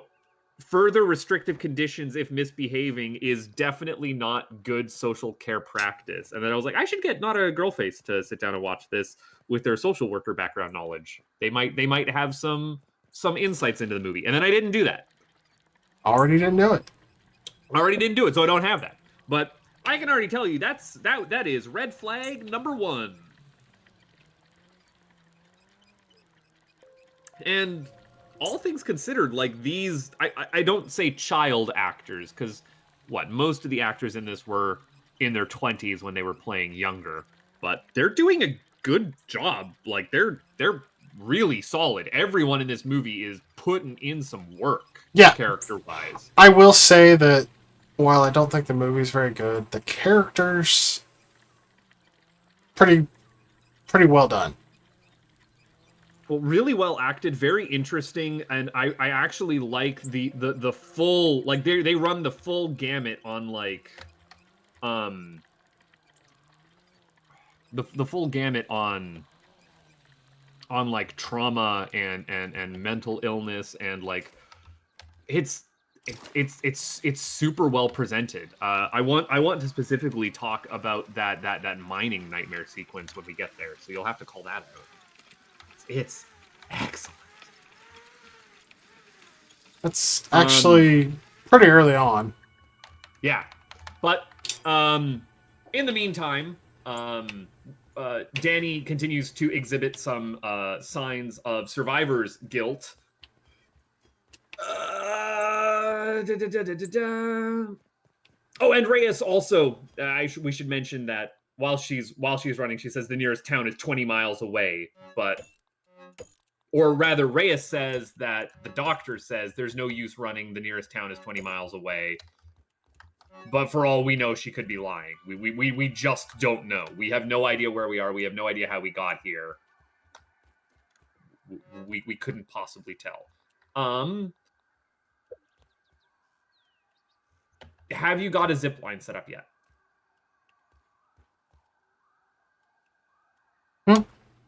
Did you get a zip line all the way out there set up? I'm working on it. Okay. Because I'm going to go over there and start chopping down burrs, and hopefully I will also be collecting stuff to send back. We good with that? Yeah. Cool. Because I just did a lint run, I've done the pine cone run, and I also gave you have 3 whole pallets here of Twiggies. Like, you're good to go. But yeah, Danny is definitely experiencing survivor's guilt. She's feeling hopeless, she's feeling trapped, she's feeling like everyone that she knows and loves is dead as far as she knows. And she also doesn't see herself getting out of here, so she gives into some suicidal ideation and climbs to the top of a bell tower. And then Reyes shows up, kind of out of the blue. How does Reyes know she's here? We haven't seen Reyes in a minute. We thought that Reyes was still inside. No, it was Rain. And also, Rain. Sorry, Rain, not Reyes. Rain shows up and is talking to her while she's standing out on the ledge at the top of this bell tower, which is a totally normal thing to do. And she's just talking her down as like, hey, Yeah. you have a friend here. Yeah, there's some chemistry going on. Not old, like there's, I mean, and they were roommates? They were roommates. Not And really. they were roommates? Not really, because they weren't allowed to be in each other's rooms. No, but also... But they were best friends. They were really best friends. But it's just really sweet, and this is good representation of how to be when you have a friend who is suffering through depression. Is just, hey, you're not alone. I am here for you. You don't have to do this by yourself. We can just exist together. And it's nice. It's nice. It made my heart go, aw.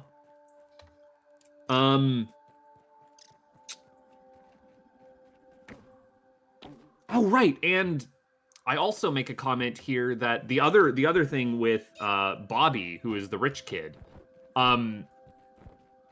it's interesting. It's interesting that he's like, he has the representation of, well, everyone else here seems like they have it so much worse off than me, and my parents just kind of like stuck me in here because they didn't know how to deal with me. Do I even belong here? I don't have issues. Nothing's wrong with me.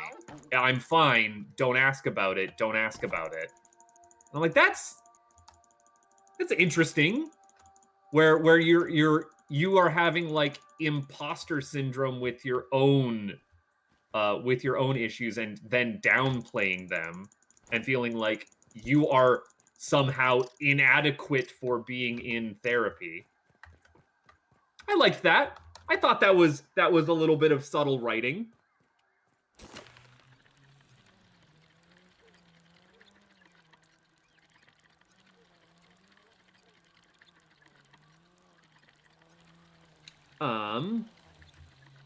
But then yes, Danny gets talked down from the strike of midnight, as it were, and The middle of the day. I mean I'm talking 11th hour. I'm trying to keep this YouTube safe as best I can. Well, she was on a clock tower, so I thought you were... Never mind. That was the joke I was, or that was the illusion I was going to. Where are we here? I need to pick up these sticks. And everyone basically shuffles back inside. And my notes say, I really like that between all of these like dilapidated buildings and stuff, they're keeping the time period pretty ambiguous. to the point that I'm waiting for someone to say, like, oh man, I wish I still had my iPhone to psych it out and show me that we're not, like, in the past. Because I was still thinking that this was a prequel. Because it did feel very, like, 80s, 90s. We were doing the Stranger Thing. A prequel with tons of characters nobody's ever heard of. Yeah, exactly. You can do that. It's totally fine. It's called, like, setting up... It's world building. I would like to not... Could you please? I've asked politely. I'm on my knees. I can sing, and I can rhyme. I don't really have the time. And then, yeah, everyone go to sleep. Go to sleep in your own room. Everything is... No! Are they going to sleep or are they doing chores right now? Is that what's happening? Let me check on the actual... No, they do go to sleep because Rain says that, she's not supposed to be in her room. And then some of them are doing chores. Right. The boys are washing clothes. Here is the quote in the IMDb synopsis after...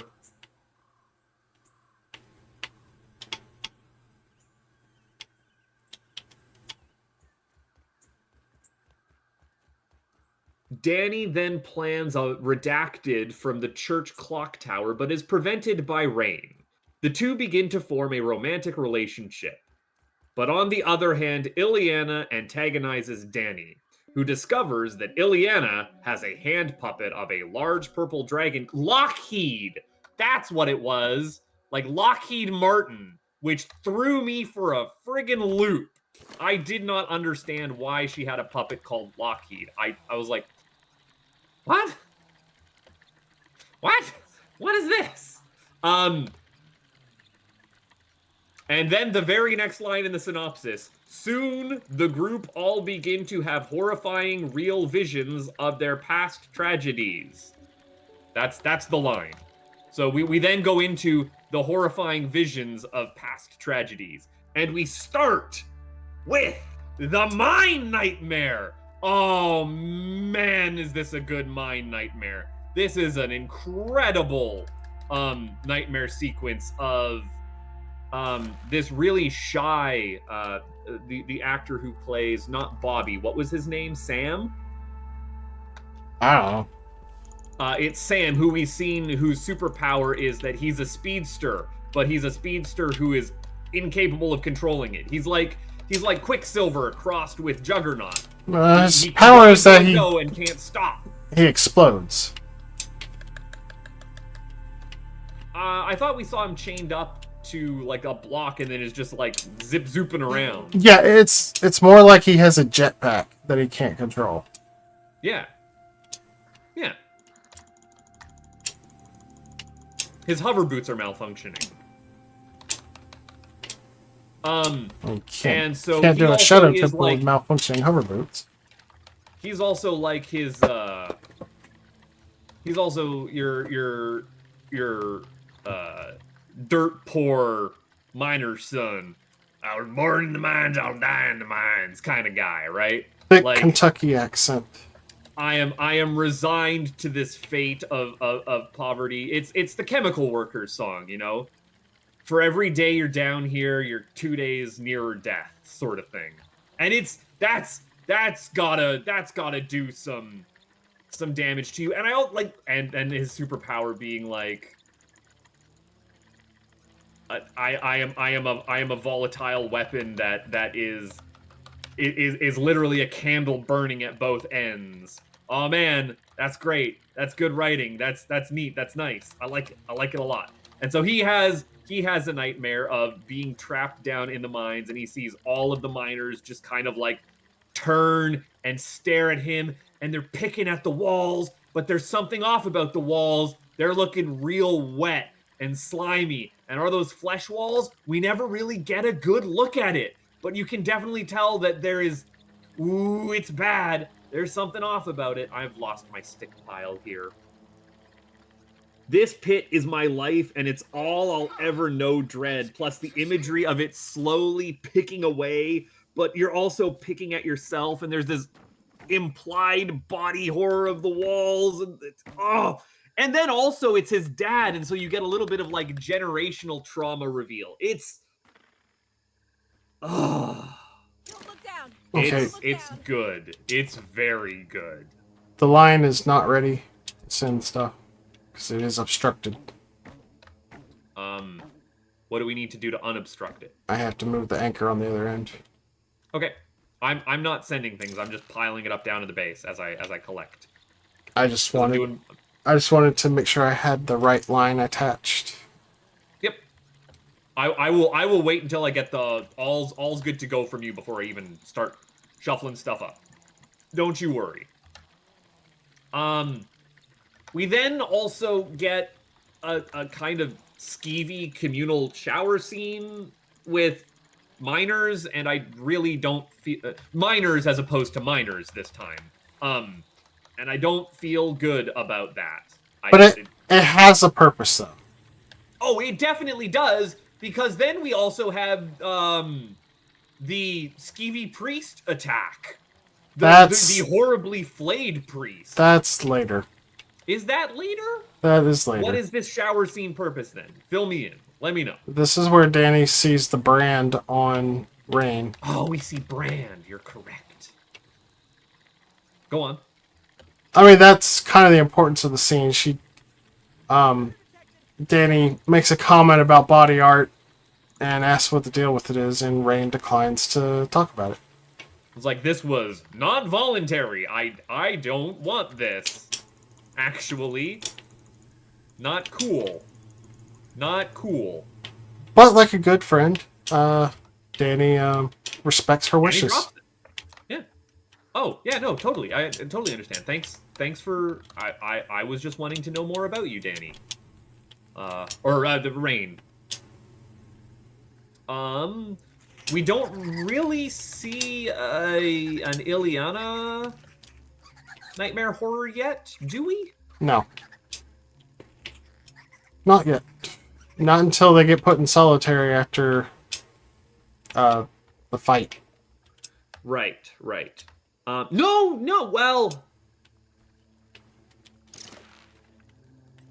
I say in my notes, I feel bad about the skeevy communal shower scene, at least Starship Troopers. They were presumably enlisted adults. And then I have, the warden is also the gatekeeper, because here we see that Rain is Wolf Girl, and who's what's the name of the doctor? Reyes. The good doctor? Reyes and Rain. Reyes is not just the warden of this mental institute. She's also the gatekeeper. She's the one who can lock everyone away if need be. And then the only next note that I have is, nope, I don't like the smiling man.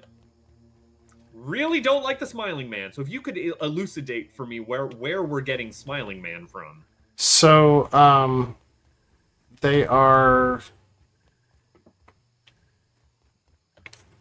they're like in some communal room or whatever, and Ileana comes back in with some more of her racist BS.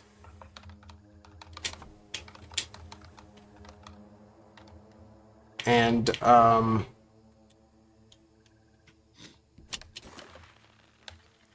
this is where Danny has her big, gets some new material and all that. And a fight breaks out between them, where Ileana reveals that her power is to just pull out a giant beam sword out of nowhere. Do we also see her use portals yet? No. Okay. But X-Men are just magic now. We can confirm that, right? Like, your mutant powers are that you can do magic things. Doesn't she actually say I'm magic at one point? I would think so, yes. That sounds about on par with some of the dialogue writing in this movie as opposed to the character writing. I'm really appreciative of Dr. Wendell looking after my pile of sticks here. Well, yeah, just as Ileana's about to basically crack Danny's skull open with her giant beam sword, Reyes puts her barrier up in front of her and breaks up the fight. Right, because this is where we learned that Reyes is literally the gatekeeper because Reyes is a mutant and can make barriers. Ah, okay, that's what my note here is saying. Gotcha. And she throws them both into solitary, where Danny overhears Ileana in the next cell over talking sweetly to her puppet Lockheed and says the smiling man can't get us if we go to our safe space. This is trauma disassociation. And then I think we get Danny goes to sleep, and then we get like an image of a young Ileana, and a smiling man comes up to her. She hides under the blanket, and the blanket just drops. And then the smiling man turns around as a guy wearing a creepy smiling mask. Yep, this is your bye-bye man. This is your Mr. Happy. This is Slenderman. Ugh. Don't like it. It's your Slenderman. It is a Slenderman. Can you all not please today? I've asked politely. The tower is open for business. Well, unfortunately, I am open for being set on fire by stupid ladybirds.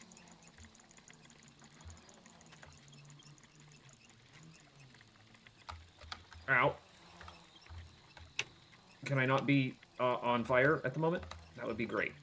I think I'll be fine. We'll find out. We also in that attic scene, which we skipped over, Danny says that she used to be afraid of the dark, and so her dad. That was not the attic. They go to the attic later. Because, they go to the attic later? Okay, I've skipped ahead. Yeah, there's no cameras in the attic, and that's why they go there.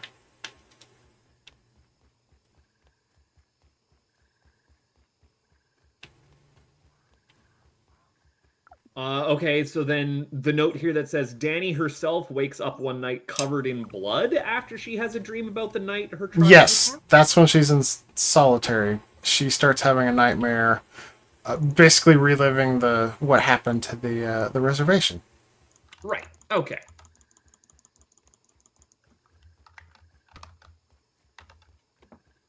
And she wakes up covered in blood, and it's like real blood. But like, while these nightmares are real, these nightmares are happening. There is physical evidence of it. And this is kind of where it's made obvious that Danny's power is making nightmares reality. Just making nightmares reality. Psychic physical manifestation. It happens. You know what? If psychic physical manifestation is happening to you, please consult your doctor. No, not that one. And they are going for, like, maximum imagery on all of these nightmare scenes. I love it.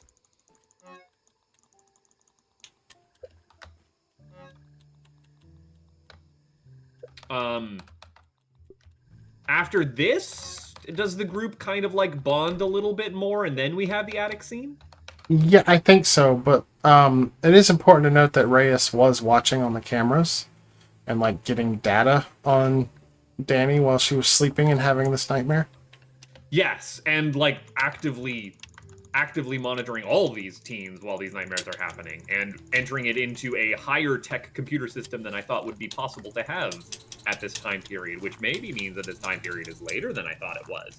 Ooh. But then I'm just gonna blame this on Ileana for drugging Reyes, right? Like that's She says she got her into the sauce or something like that.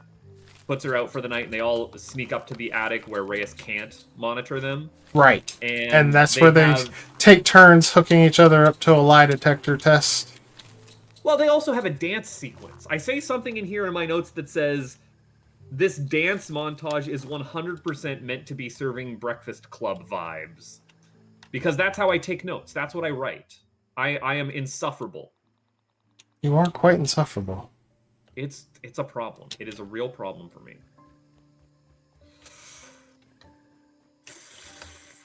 All right. Well, I'm down here now. At least it's clean. That's what I want it to be. Ish. Dumped all of these down here. Continue with your lie detector test.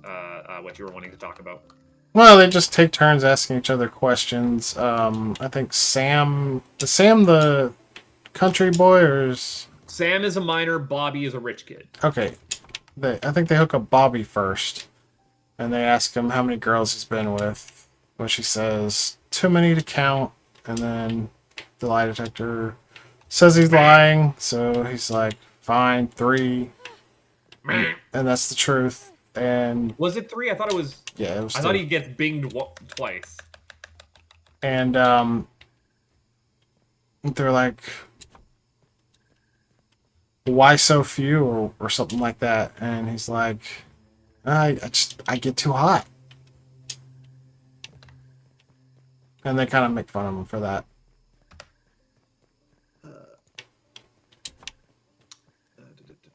What am I looking for here? Looking for my stabby stick.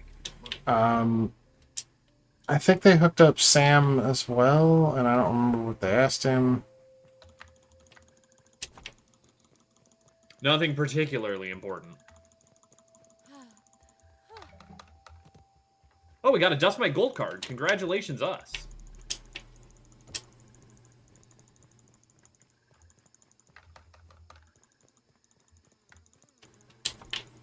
Are they just doing lie detector stuff, or are they doing truth or dare?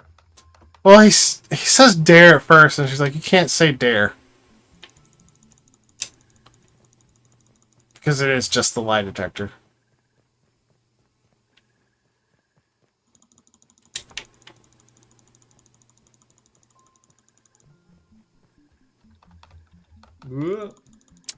But, yeah, then it's Danny's turn.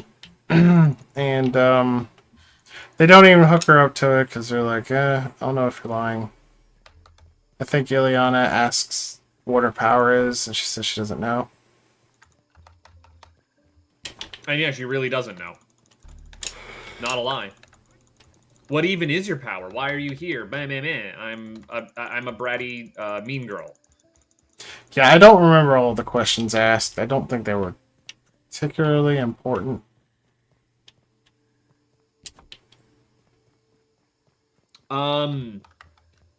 I think they kind of all break away at this point, and everyone splits up. Yeah, Danny and Rain go off somewhere. My notes just say gay, gay, homosexual, gay. That's all my notes say. That is a direct quote, all caps. It didn't say furry? No, it didn't. Your notes are lacking. I didn't. This No, is I didn't realize it yet. I am a dumb. Okay.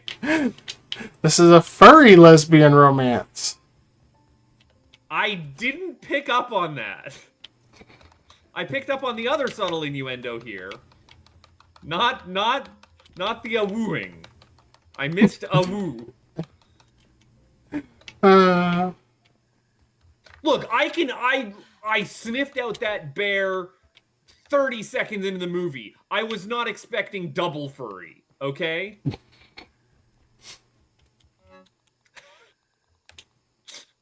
So, which one of you in the relationship is the wolf, and which one of you in the relationship is the bear? It's pretty good.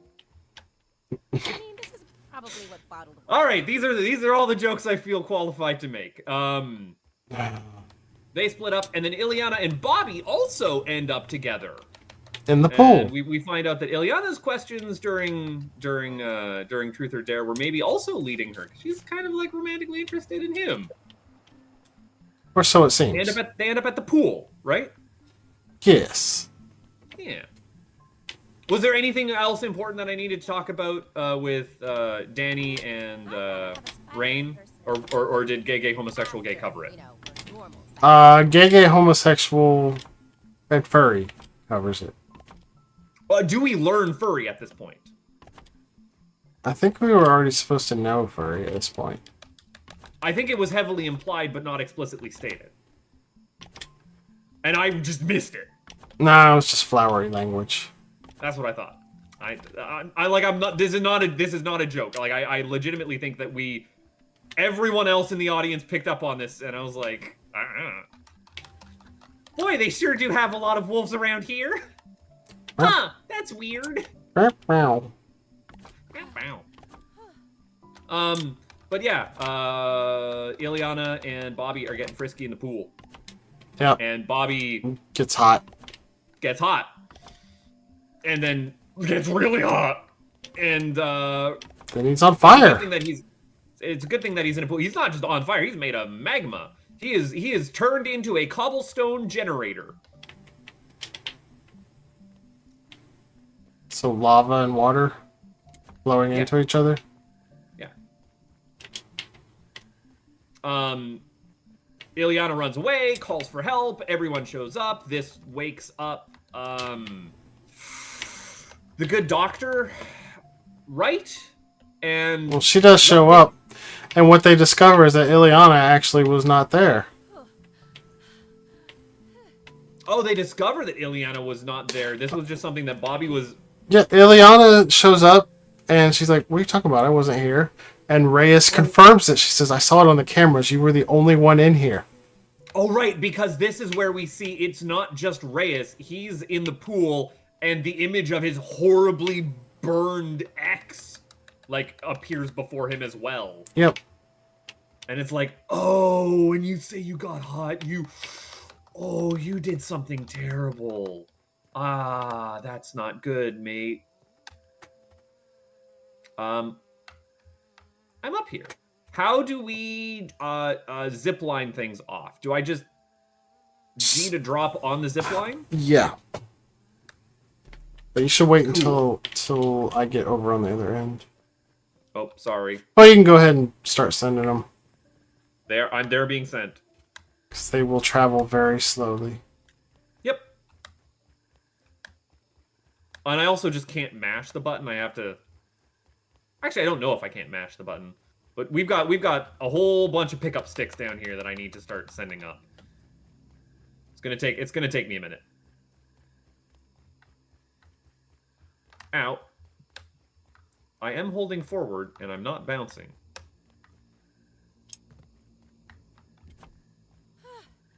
There we go. But someone donks this guy into the pool after he got out and is on fire by using a pool poker.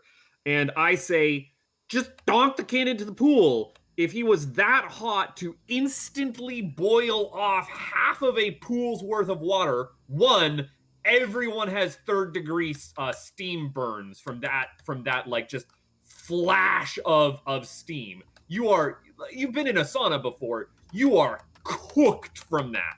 Like that's roast vegetables right there. Two, that pool poker is melted if he was that hot to be able to do that. But it's fine. It's fine. Don't worry. That pool poker was made of adamantium.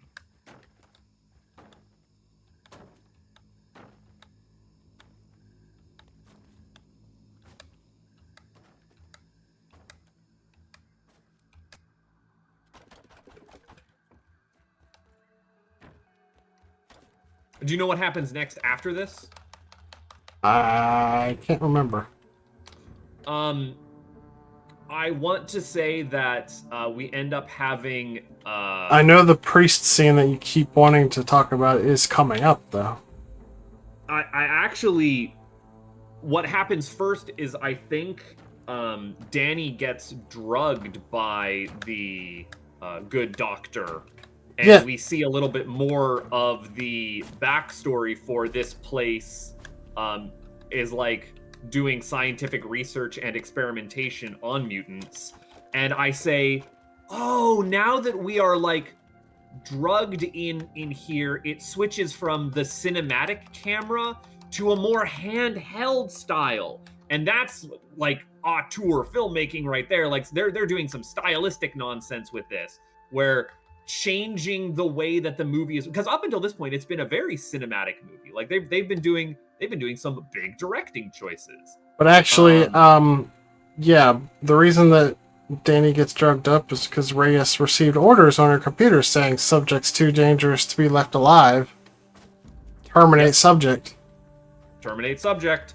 And I didn't realize, because I had not rewatched Logan, that the footage that they're showing here, that is that shaky handheld footage, is actually footage from Logan.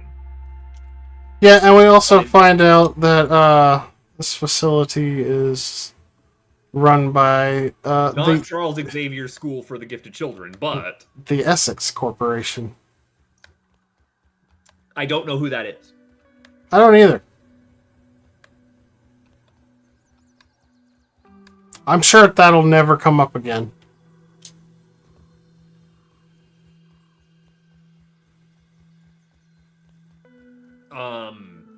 It might, maybe. We'll have to find out. Maybe. And then we have the Danny alone in the shower scene, right? This is where that's happening. Yeah. Or not Danny. The Rain. Rain. Right? Yeah. I don't know why I always want to call her Danny. Can I bounce up top here? Thank you. It's weird that I have trouble getting up to the very top. I guess we did skip over the part where she went to the confessional booth earlier in the movie. And well, yeah, she has religious trauma where she is still a good Christian. And I guess we can spoil it now. Her wrestling with her internal demons. Her creepy priest spawned in the other side of the confessional and was like growling at her or something, calling her a witch. Yes. But she was like, she freaked out, ran away, and was like, demons can't come in church. Demons can't come in church. No, it's not that he calls her a witch. It's that he calls her a demon. And she's like, I can't be a demon. I can come into the church. That's why she's saying that. No, he doesn't call her a demon. She's saying he's a demon. Oh, okay. And that he's not real. Well, he is real. He is incredibly disfigured because she absolutely mauled the crap out of him in her wolf form. And I went, oh my goodness, this is... Like, I figured out the wolf thing at some point here. But they're kind of... I just now put together... Or rather, I figured out that she was a werewolf. But I just now figured out that the wolf we were seeing on the grounds beforehand was also her. But when the priest first appears in the confessional booth, they pull a Cloverfield and don't actually show us the priest. No, here you can see that we've got full meat flesh hanging off of him. He is swarmed up. I can get a little bit more if I go out this way. I should really chop down more things up this way.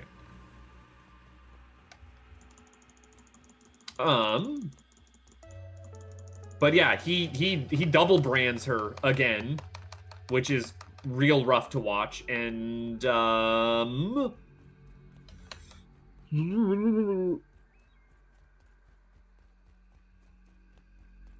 my next note is just make more constrained films. You don't need scope bloat. Which is just me saying I really love that this film is taking place all in like one confined location with a cast of like 6 characters tops. And that's great. It feels real good. I don't have a lot to say. This is just an excellent, tight, well-told movie. It's very much not a general audience pleaser. It's got some things to say and it kind of feels rushed or oddly paced in places, but like the tight 90 minutes, exactly what this needed. Was the group of 3 the last? Was the group of 3 that you sent the last of them? I'm getting 11 more to you, because I just chopped down the last couple that I could see now that it was day. So bear with me. But yeah, bear with me. After this attack and Danny gets over it, she ends up in the vents and sees what Reyes is doing to Danny and drops in and attacks her. Yep. Trying to free her friend, very good friend. And then I'm coming down the line after this. And basically the whole group converges at this point, right? Not quite. This is where we really get the look at the smiling men. As Sam and right, Ileana I guess they're She's, hearing like, something. strapped down to the gurney and having like a freak out, right? Yeah, and you know, the smiling man shows up and removes its mask, and it's got a very Slenderman-looking face, you know, with no Well, it's got no features. face under it. It's just yeah. No features It's all except for a mouth full of sharp, pointy teeth. We get a lot of smiling men too. Yep, a lot of them show up, and Ileana's just useless. They end up getting cornered on both sides of the hallway by them, and she just goes into her safe place. And Sam's like, oh, real great. And then Bobby gets ambushed by one and just gets hot, melts him. Yep. And then they kind of all converge, and Ileana shows back up, killing him with her sword. And this is where she's like, I'm magic. Yep. Oh, that went right through the 420 weed killer. That's why I had to move that. I'm coming on down. That was the last of the stuff. I got a bunch of burrs on me. That must have been a decent chunk of sticks over there, right? You're all good? I might need more. I mean, I can keep cleaning up the lower yard here. Things should respawn at some point. So after that, then they all kind of join up, and this is where they kind of face off against Reyes, who is just more powerful and puts them all in. Bubbles them. Yeah, puts them all in barriers that she starts slowly closing down to the floor while she's exposition dumping. Wow, it's amazing. A psych ward doctor whose one solution to everything is just solitary confinement and constriction. That's definitely saying something. There is messaging being told. Have you not emptied these yet? Get to building. These are the ones that you just sent over, dude. I know.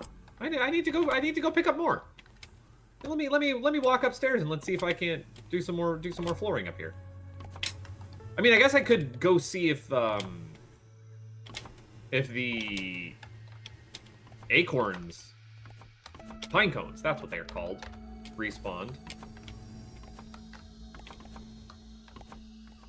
But they're all getting like hyper constricted, and this causes Danny to go into panic attack mode yet again, which unleashes the psychic power of Bear, also known as the Bearer, a terror bear, a bearer. The bearer of bad news.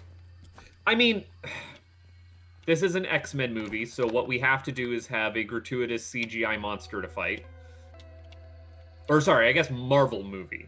Not necessarily. They don't really do giant CGI monsters in X-Men movies. They're a little bit more restrained than that. But it is third act, let's fight a big CGI monster. So the bearer shows up. And it's a cool bearer. I dig it. I'm down with it.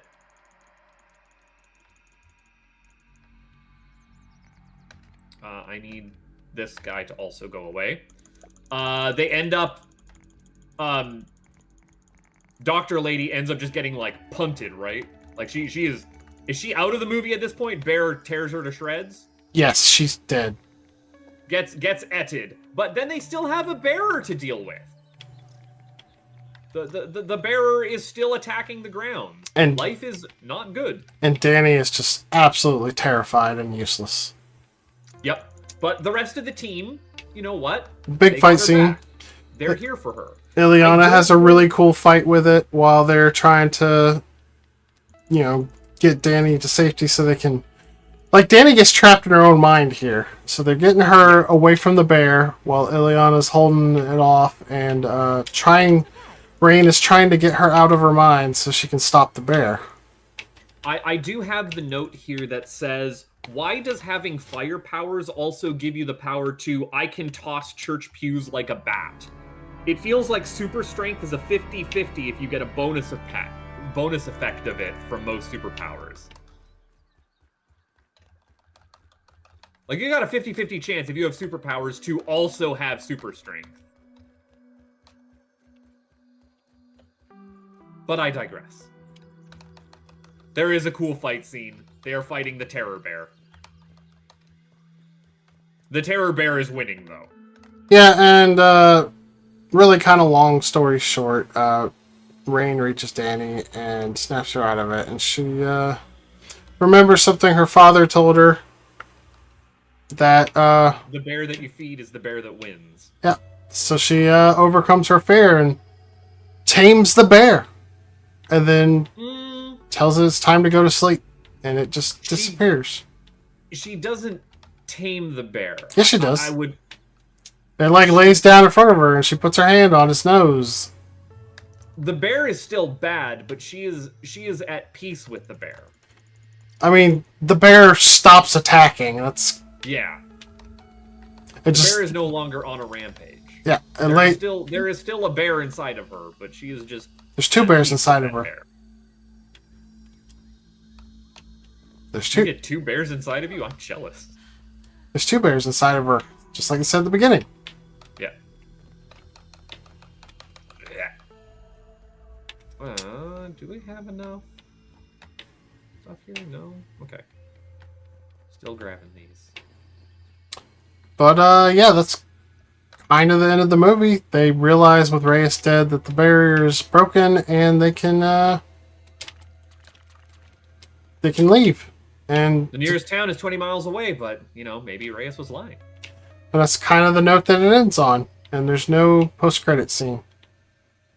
Wait, they don't tease the Essex Corporation in this one? That was in the middle of the movie. Oh, you know what? You're right. You're right. Why do you not like this movie? This movie is great. This movie has awesome character acting. This movie has very interesting things to say, and this movie is short as compared to the 3-hour slogfest that was Dark Phoenix. This is a good movie. It is also doing some interesting directing stuff. Like it's got style and flair. It's good. Dark Phoenix. Good, I say. Dark Phoenix was an hour and 45 minutes. Dark Phoenix was 3 hours of pain. It was not. It was an hour and 45 minutes. Took forever. I was falling asleep during the train fight. Hour 45. You are no. I just watched it. I know how long it is. Hour and 54 minutes is what the Google. Oh, there we go. Okay, yeah, no. X-Men Apocalypse was 2 hours and 24 minutes. Yeah. That's why I was falling asleep during it. That's the bloated one. Oof, doof. And you know what? 30 minutes of that was actually a good movie starring Eric Lesher. But You would. Yeah, I'm not really a big. It was a fine movie. Okay, I have one thing in my notes about New Mutants. You want to know what it is? Wow. This is just Danganronpa with X-Men.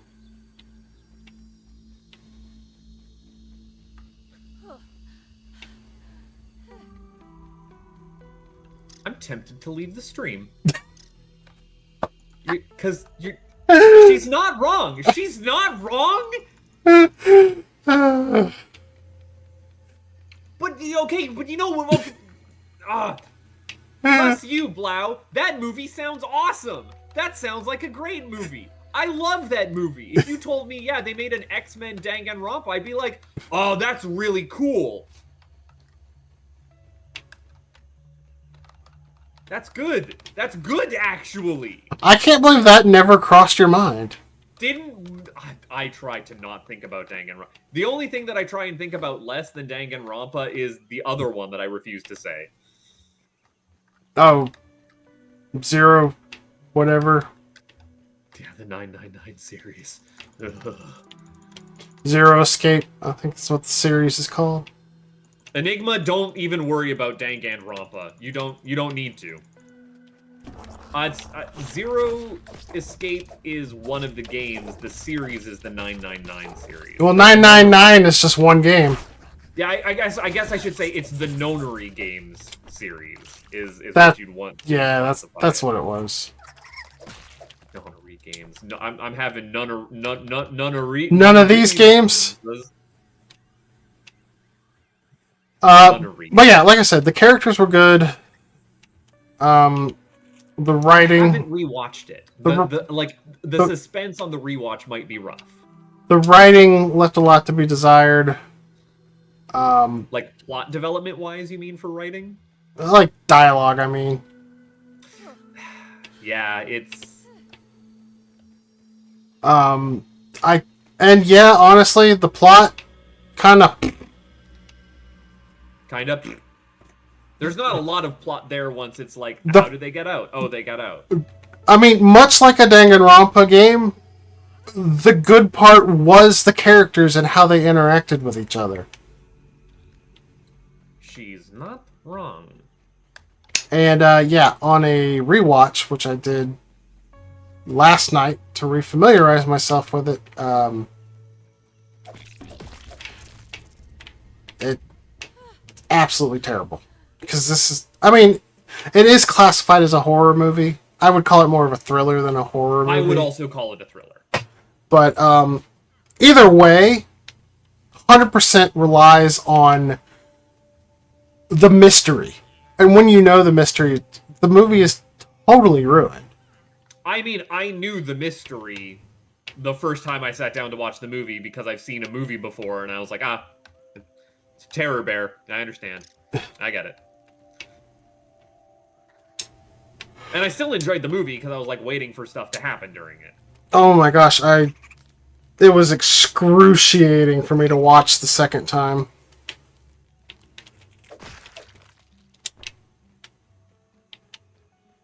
I was Something I can cut down? not having a good time. It is something I can cut down. Cool. But speaking of not having a good time, it's time to talk about the movie that I'm going to have a very butt-face opinion about, and you're not? You don't know. You don't know. Maybe I have major issues with this movie too. Before we talk about this movie, though, might I suggest that I'm you going to take a care of the break. machine? I was gonna say you should go take care of the machine. I think we'll actually get through it pretty quickly though, because much like with the other Wolverine movies, a lot of it is action. A lot of it is action, a lot of it is a fight scene, and a lot of it is road trip scenes. Yeah. So I think we can kind of get through it quickly and then just kind of talk about our opinions. Although I am going to hold off on my major beefs with it until we get through it. Yeah. Oh no, and that's why I like doing these like end of movie recaps as well, being like, so what did you actually think of it, rather than just, and this is what happened during this scene. But yeah, I will be right back. Okay.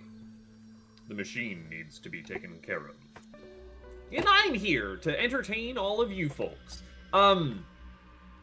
I will try not to get preemptive to Logan stuff.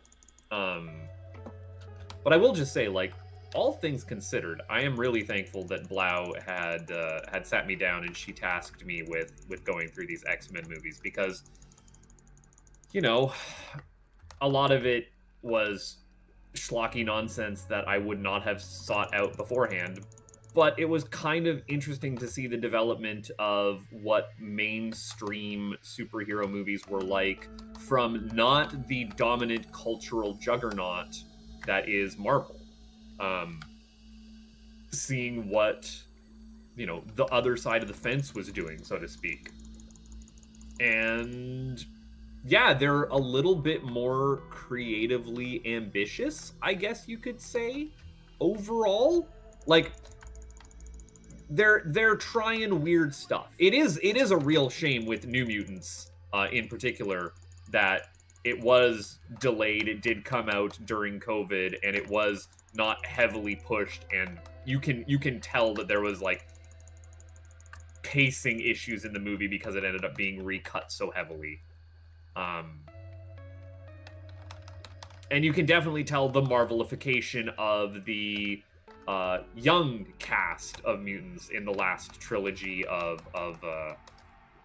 like Phoenix and Apocalypse and all of that. Like, they're leaning a little bit more into CGI spectacle, but they're still getting weird with it. They're still being funky. Everything's damaged. All my everything is hurting. I should fix that. Can we Yes. Yes.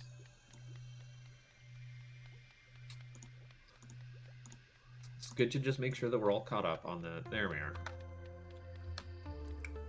Gonna need some repair gel at some point. All those dandelions up there that I'm just not gonna be able to get. I should build some stairs up there if I'm being honest. This side of the yard, no reason not to. Absolutely no reason not to. More of these. I mean, they gotta go, right? Don't really hate this. Don't really hate this. 3-hit combo you to death. It's fine. Oh, you tried. You tried. I saw a spoder out here, but I guess they ran away. That's not chop downable. You're also not chop downable. Yeah. You gotta go.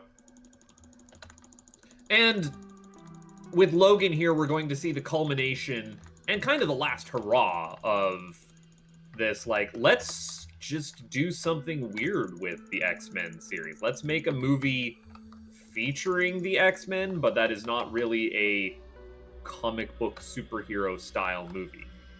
I'm sure Blau will have more to say about that when she gets here. I've been let in on a little bit of the secret. Look, Enigma, you don't need to remember anything. We're here for you. We remember all of these movies for you. We have extensive notes that are definitely well kept and not just a haphazard ramblings of madmen and women. It's fine. Don't worry about us. I should have brought that closer now that I'm seeing how far away this is. Yeah, okay. I thought I would be able to deal with this. Let's relocate you over here. I'm going a little far afield, but like this, you gotta chop them down some way or the other. That's what you got to do. There we are. Hey, she's back. Maybe. Okay, I just heard a grunt. I'm back. And your front. They're both here. So, on to Logan, a very popular movie. I was just regaling them with kind of like my thoughts, saying like, thank you for showing me the X-Men. It was interesting to see how the other side of the fence worked with these movies, and how a lot of them are like, what if we did a different kind of movie and also featuring superheroes? The superheroes are almost incidental. Like, we have a kind of neat time travel movie happening. We have a kind of neat horror movie happening here. And now we have a Western. A Western movie. Logan is a Western. Logan didn't have to be a comic book movie. I agree, it did not have to be a comic book movie, but I'll get into that more later. I need to swap my notes over. Give me 2 seconds. And I need to swap in my new updated synopses. So this was the first X-Men anything you saw, right? I goofed it. No, this is not the first X-Men movie I saw. The first X-Men movie I saw was X-Men First Class. Then you saw Logan. Then I saw Logan. Those are the only two. And I saw Logan when it came out in the theater. I was super excited because sorry, I'm getting attacked. Bear with me. No, the bear was with me in the last movie. Them's the jokes, folks. Okay, you're down. There we go. No, I saw this movie, again, because I heard, oh, this is really not a comic book movie. You don't need to have seen the other X-Men's to see it. I'm like, good, because I haven't. And the movie just opens up, and you can feel the rust and the degradation and just how, I guess you could say, like, gritty, but not in the sense of, like, grizzled. In the Nolan Batman sense of gritty. No, this is grimy and run down, and things ain't looking so great.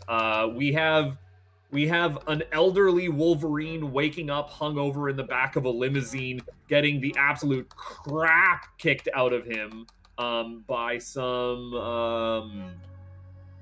guys just trying to rip off his car. I want to say this is a dust up of a fight scene, and you can really tell that like Logan is late in life, feeling what is honestly just mortality, a long lifetime lived, and he's feeling it. It's an onset of, oh heck, I might die, and the flesh is weak, and I'm going to die eventually, but it's just going to be a gradual decline. I don't know how I'm going to deal with this. And yes, you know, we don't know at this point in time how he got to this point. But he's at this point now, and that is, like, immediately established. It is not a mystery or a surprise that he's not healing like it was in The Wolverine. It's just, that's the fact of life. Your body is frail, and it will fail you one day. Death comes for us all. That's the theme of the movie. And, oh man, that's terrifying for someone who has Thanastasia. Theming, it's strong, it's good. I'm sorry, And someone that has what now? Thanastasia. What's that? The fear of death. Oh, that was me before I Thanos- transitioned. Yeah, Thanatos. Or like from Greek, the god of death, Thanastasia. It's why Outer Wilds is a little hard. You know? Sometimes things hit a little close to home. You're like, oh. This movie also hits on maybe the only thing I'm more afraid about than dying, but we'll get to Charles Xavier in a minute. We're also, I say, we are back to real fight scenes and violence and gore, because that was kind of missing in the prequel movies. We had some interesting fight scenes in some of the X1 and 2, you know, and Deadpool definitely does have its fair share of R-rated fights. Oh, we also have a lot of the F word. We do. We do indeed.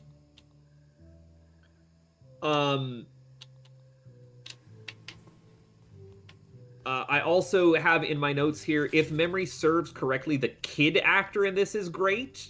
I saw her billed as and introducing in the title sequence. And again, from memory, we'll get to this. She's excellent. She's up there with Haley Steinfeld in True Grit. Absolutely holds her own with career heavyweight performances from Jackman and Stewart. We also get a little bit of subtle world building in the intro here, where on the radio you can hear that it's like the distant future. There was a climate crisis. There have been mass extinctions. I guess someone says later, like, I never got to see an elephant. Or it was something else.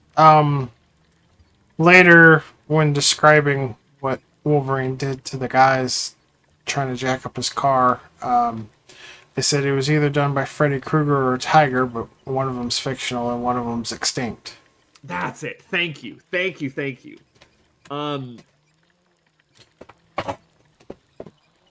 And yeah, it's kind of giving. But they do also mention the scarcity of mutants. They're like, it's 2029. Why are we even still talking about mutants at this point? Yeah, no new mutant has been born in forever, but we also 25 years. The world building is giving the sense of time is running out for everyone. Again, reinforcing the theming of it's the end times here. Hold on, I need to scroll to my synopsis here. So Logan goes Wolverine mode on a bunch of guys trying to jack up his car, and that goes poorly for them. It also ruins his car, and he's like, "Oh man, I'm saving up money. I'm trying to get this boat. I can't be putting payments down on this car anymore." He's not a superhero. He's working a limo driving job. in Vegas. I guess Vegas isn't particularly close to the border, is it? I don't know my U.S. geography. I believe they're doing it in Phoenix. I thought it was Vegas. I guess maybe it is Phoenix. Well, don't mind me. I know Phoenix No, gets Phoenix, name Arizona, dropped. definitely. Phoenix gets name dropped, although it was unclear to me if that's actually where they're at or if that's just where it was said that Wolverine was sighted.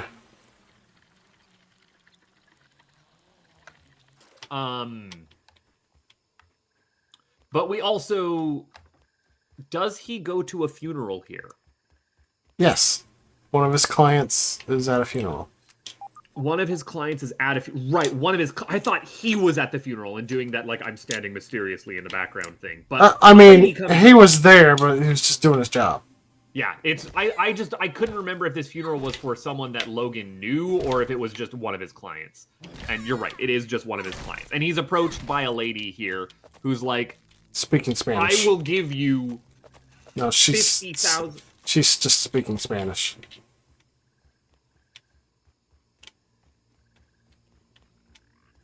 Is she just speaking Spanish? Yeah. I thought Yep, she you're thinking later. You're thinking at the hotel. Okay, there's a lot in this friggin' movie. But she approaches him and is like, "Are you the Wolverine? Yeah. Are you the Wolverine?" About the only thing she like, says in English is, "Are you Wolverine?" And she's like hysterically speaking in Spanish. Yeah. And he's just like, "Who the F are you? F off." Yep. So Logan is behind on payments on his limousine. Where do you need me to go? What do you need right now? Splinters. Splinters? Yeah. Do you want to do a termite? I could termite. Let me, what do I, salt mace, right? Yep. Better safe than I could go termite. Do you want me to just termite alone, or do you want to meet me there? I mean, I'm basically already there. Let me get a little bit of healing stuff done up while I'm at the base, and then, yeah, I can do that. I can do that. I can do that 9 times. I would like 2 healing, please, and thank you. There we go. That's all good. And can I make some heal smoothies? Where's... No, that's the smoothie station. What do I need to make healing stuff? Is it the smoothie station? Yes, it is.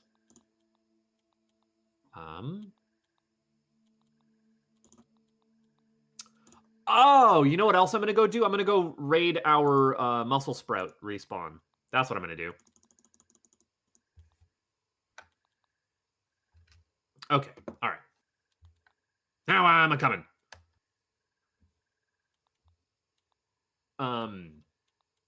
Logan's behind on his payment. He's got a ticking clock there, and he also has to go across the borders with medication to go visit an old friend who he's No, that doesn't happen yet. Instead, a dude approaches him into this car who's got a crazy robot arm, and I love this actor I love to see, who's great at playing this exact character of skeevy redneck trash. Oh, he's great. I love him. He's got a robot arm and he's got 2 little like beady red glasses. I don't know if he's a character from the comic books or what, but he is weird. And this is the part where he's like, "Hey, if you happen to see this woman, please let us know. She's looking for the Wolverine." And Wolverine's like, "F off, bud." And he's like, "Hey, I hear you're the Wolverine. I didn't get to see them, tigers, all, etc., etc." Right?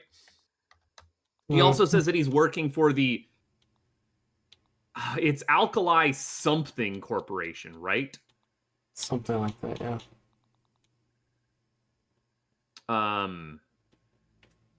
And he's like, "I also, you know what? I could make your life really difficult. I know about the old man you're keeping down south." And Logan's like, "Don't you dare speak about that," and tells him to F off.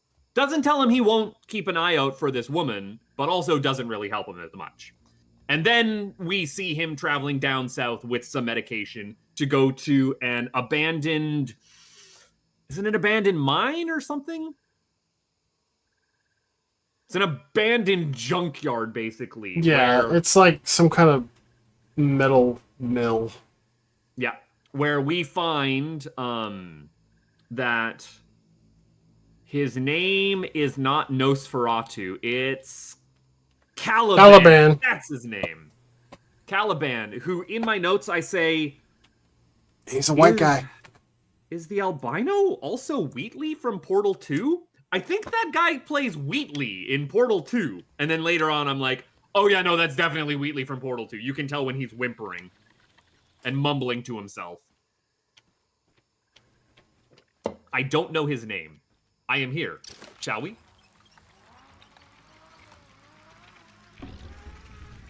How are we for the toothpicks? Not toothpicks. Toenails are in there. Yes, there are some in here. I'll get them. They did respawn between then and now. 3 more toad nails. I've also got some news that you're not gonna like. What? We're gonna need to fight the broodmother. Why? Need more broodmother parts. You need more broodmother parts? Yep. Alright, we can do a broodmother fight. Broodmother got a little beefier, but I think we're beefier now too, since we last fought her, right? Yeah. Cool. We can do it. We can do it 9 times. I need to be up on here. Caliban is like, bro, the meds that you got are just aspirin. You know that, right? Like, this is not gonna help out with our problem. And then we see what the problem is. And the problem is that Charles Xavier has dementia. Charles Xavier has gotten old and is starting to lose his mind. He is mentally deteriorating, and he's advertising for Taco Bell.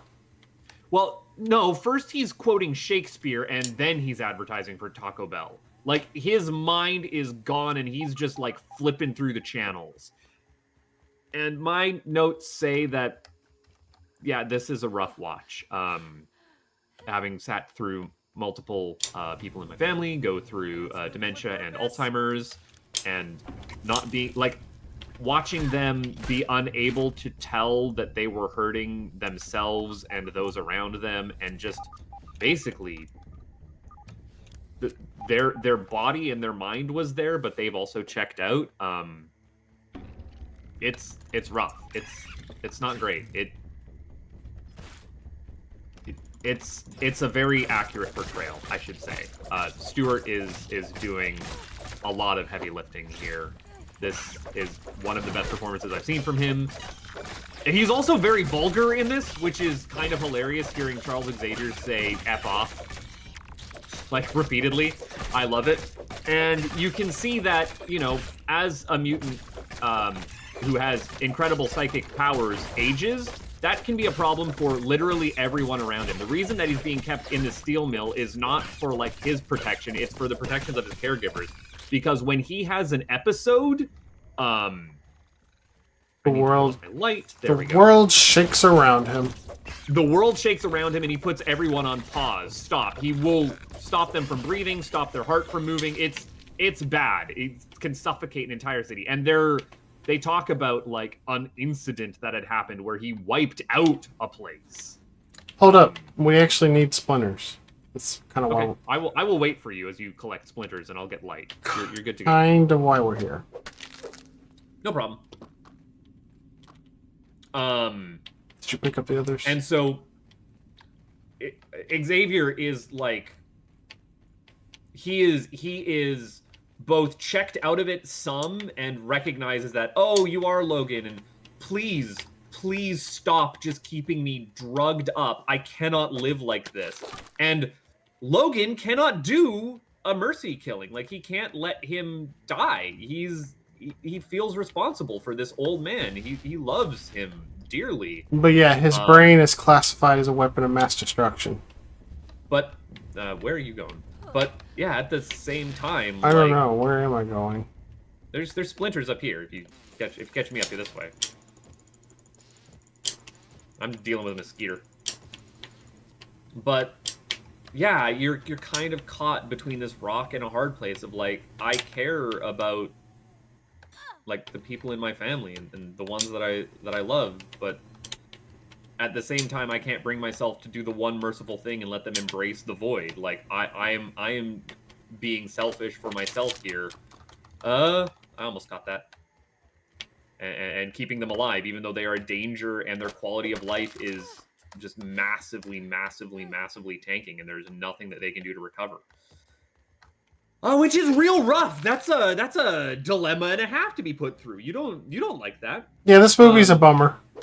Yeah, this movie's a hell of a bummer. There is no happiness to be found in this movie. You think that this movie is going to get like a happy end? No, I'm sorry. And yeah, Wheatley's like, look, the money is running out. You are not giving us meds that we need. And the plan is that Wolverine is going to go and buy a boat and get all of them out there. Caliban, who I call him Nosferatu in my notes because he calls himself Nosferatu at one point. Yes. Because he is a vampire and he has albinism, incredible albinism, which is the inability to be out in the sunlight. Where's the actual entrance? We're just grabbing splinters for right now, and then the entrance is down. Taking a look. There.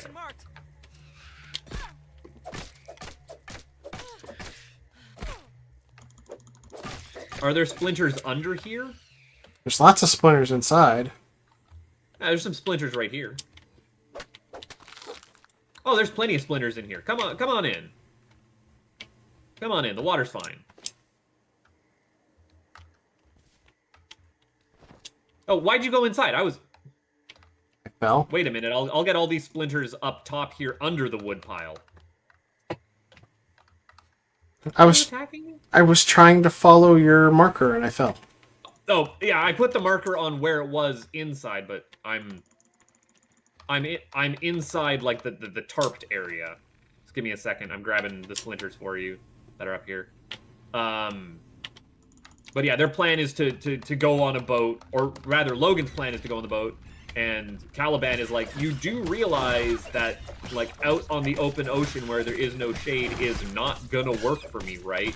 And Logan is being selfish. Like, no, I need this. Charles needs this. And the reason that they have Caliban is because he's a good tracker, right? Like, he can sniff out other mutants. Yes. And he hasn't noticed any for a very long time.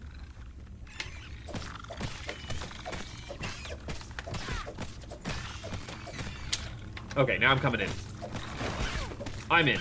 I'm here. And I'm here too. Ooh. But while they are out here, I want to say the military folks show up. Oh, and of course, Charles Xavier is saying, no, there is a new mutant. She's calling out to me. And everyone's like, shut up, old man. No, there is not. You're just trying to relive the glory days. Your mind is fried, ranting about Taco Bell. You could almost say that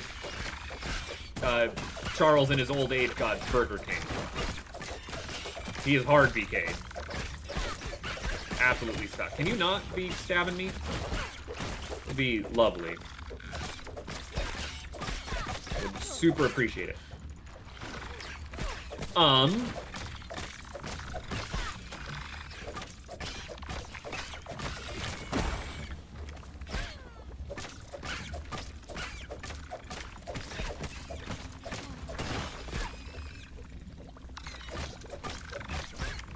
Then Logan goes back across the border, and then we get the scene with Mama, who is like, hey, I need you to take my daughter across the border to Canada to Eden. And she just, like... North Dakota. North Dakota? Yeah. I thought it was across the border to Canada. Across the Mexican border. because that's where they're keeping Charles. Right. Where did you run off to? I'm in the main room. I thought I didn't see you in the main room. Hey, what's up? You good? You all good? Yeah. I can find you. I know what's up. I need to slurp on some gurt, my gal. Where is my gurt slurter? There it is. Don't even need to boil it. I hear spiders above us. Cranky spiders. And she says that she will give $50,000 to Wolverine if he takes her across the border. And Wolverine's like, that's enough for a down payment on the boat. I can do it. So he goes to take the girl and talk to Xavier. And Xavier's like, oh, this is Laura. You found her. You found the last mutant. And he like immediately goes back into his like professor persona, I guess you could say, right? Like this is the most coherent and cognizant we've seen him this entire movie. Like now he has a purpose. And you can maybe feel that like that was sort of what was also keeping him I don't see any splinters down this way. None this way. That was also kind of keeping him in a bummed out state. Is like he's feeling like his life's purpose is come to an end because there are no more mutants. He's the last of them. He saw the rise and fall of the Empire, and that's rough. But now he's got a purpose again. There is a new mutant. Oh, and Laura is unresponsive. She does not talk. She will not say a word this entire movie. Wink, wonk. Where are you going? What are we doing? You going down here? We're gonna go fight King himself? Might as well. There he be.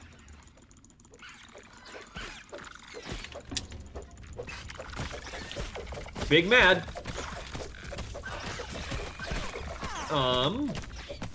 And this is, oh heck, my pokey stick died. That's a problem.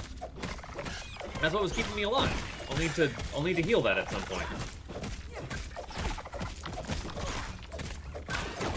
This guy ain't nothing. He should drop splinters, I'm just saying. He's got a lot in him. But now while Laura is over here, very clearly, Red Glasses McOnearm shows up and come to take her away. Uh-huh. Going to take her away. Oh, uh-huh, hee. Ho ho! Well, and then his army of like 13 dudes gets absolutely dismantled by a little kid with 2 claws and foot spikes, and it's awesome! She is fully feral. An absolute animal. One heck of a beast. I liked it. You have room to loot these things? Did who to what's now? Yeah, I'm looting.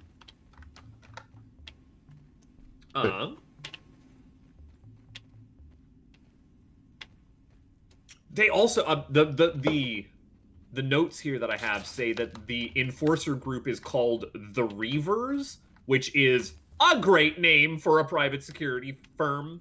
That is your goons, your grunts, your yes bosses. Gooners. But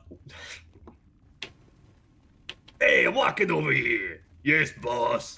We're gonna go do some robbing, some thieving, maybe a little bit of pilfering. It's us, the Goon Squad. What do you want, eh? Those kind of guys. You know who I'm talking about. But yes, we absolutely 100% see that Laura is a mutant. We didn't believe it at first, but now we do. She's not only a mutant, she's a mini Wolverine with her own. They're not bone claws. They're adamantium, right? Yes. So that's weird. That means that she's a science experiment. And maybe something nefarious is going on. Try not to be too concerned about that at the moment. So they all pack up. They all start heading for the border. Logan's gonna get his money one way or the other. That's what he needs to do. He's gonna go meet back up with Mama Bear at the hotel, and do you want to say it or do you want me to say it? You can say it. All right, she did. She absolutely got myrtleated. He was too late. Turns out time is.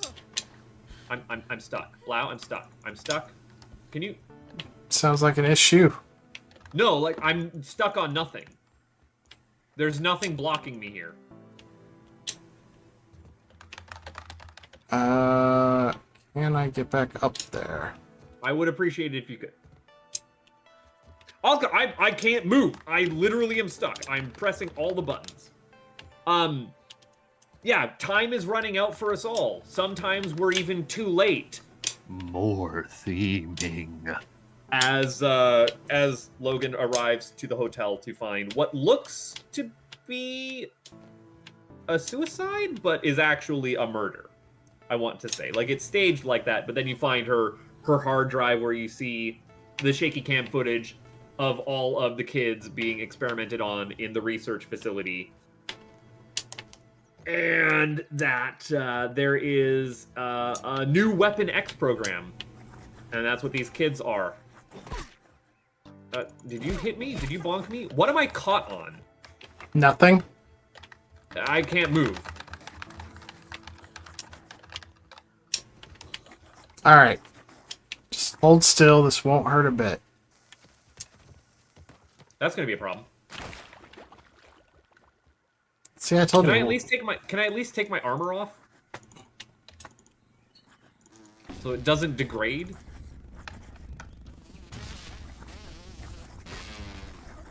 Ow! That hurt! No, let him finish me off. Oh, do you want the killing blow on me? Is that it? I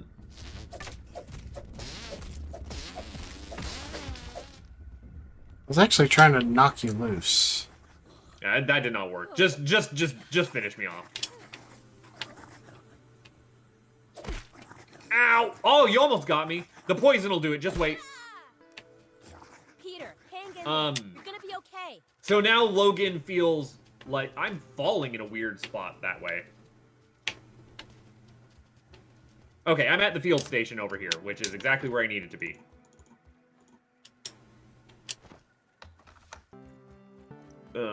What should I have equipped?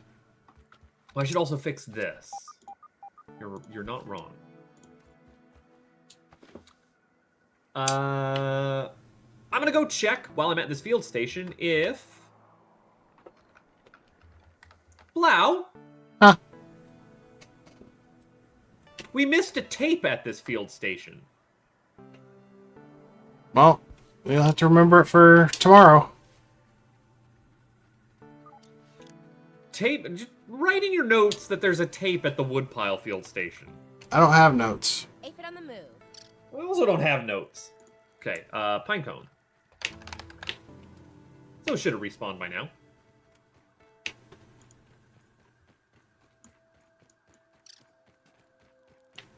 Let's hurry up and get through the rest of this movie. I'm moving. Or I'm moving as best I can. Oh, look at all these burrs that respawned here that I should chop down and send back home. Not doing it, though. Pinecones. Pinecones are what we're doing.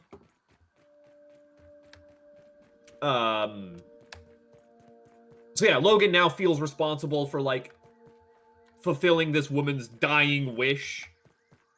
He also swipes her cash. And is gonna get this kid to their final destination. What is growling? Ah! Where'd you come from? Is gonna get this kid to their final destination one way or the other. So it is road trip time with... Ah! What the heck? Where did both of these come from? I just got snucked up on by two lady beetles kind of out of nowhere. Ow! Ow. You are stalling. No, I'm getting caught. I'm trying to finish this movie, but unfortunately, you're not doing any heavy lifting, and I have to play the game and recap. I'm getting beat up by lady beetles. I can't think. You- It's road trip time with. I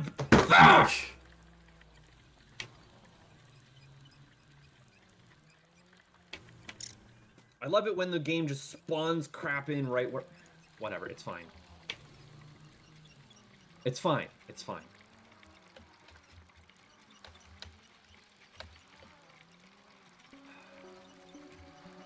It's road trip time with Wolverine and his dad, as he has to learn how to be a dad for this daughter. And boy, if you've heard about the dadification of video games, this is the dadification of movies. This is your dad's superhero movie.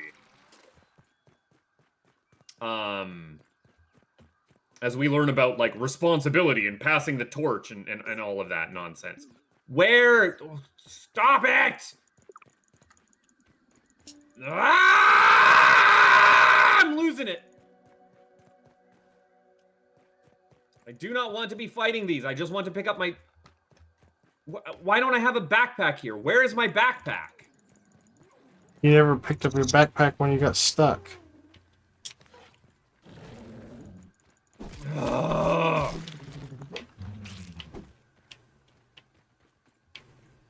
All right. Speed us through the rest of the movie then, Blau. You got this. I believe in you. I'm going to keep doing the things that I need to do that I keep forgetting to do because I'm trying to keep us on track for the movie. Nah.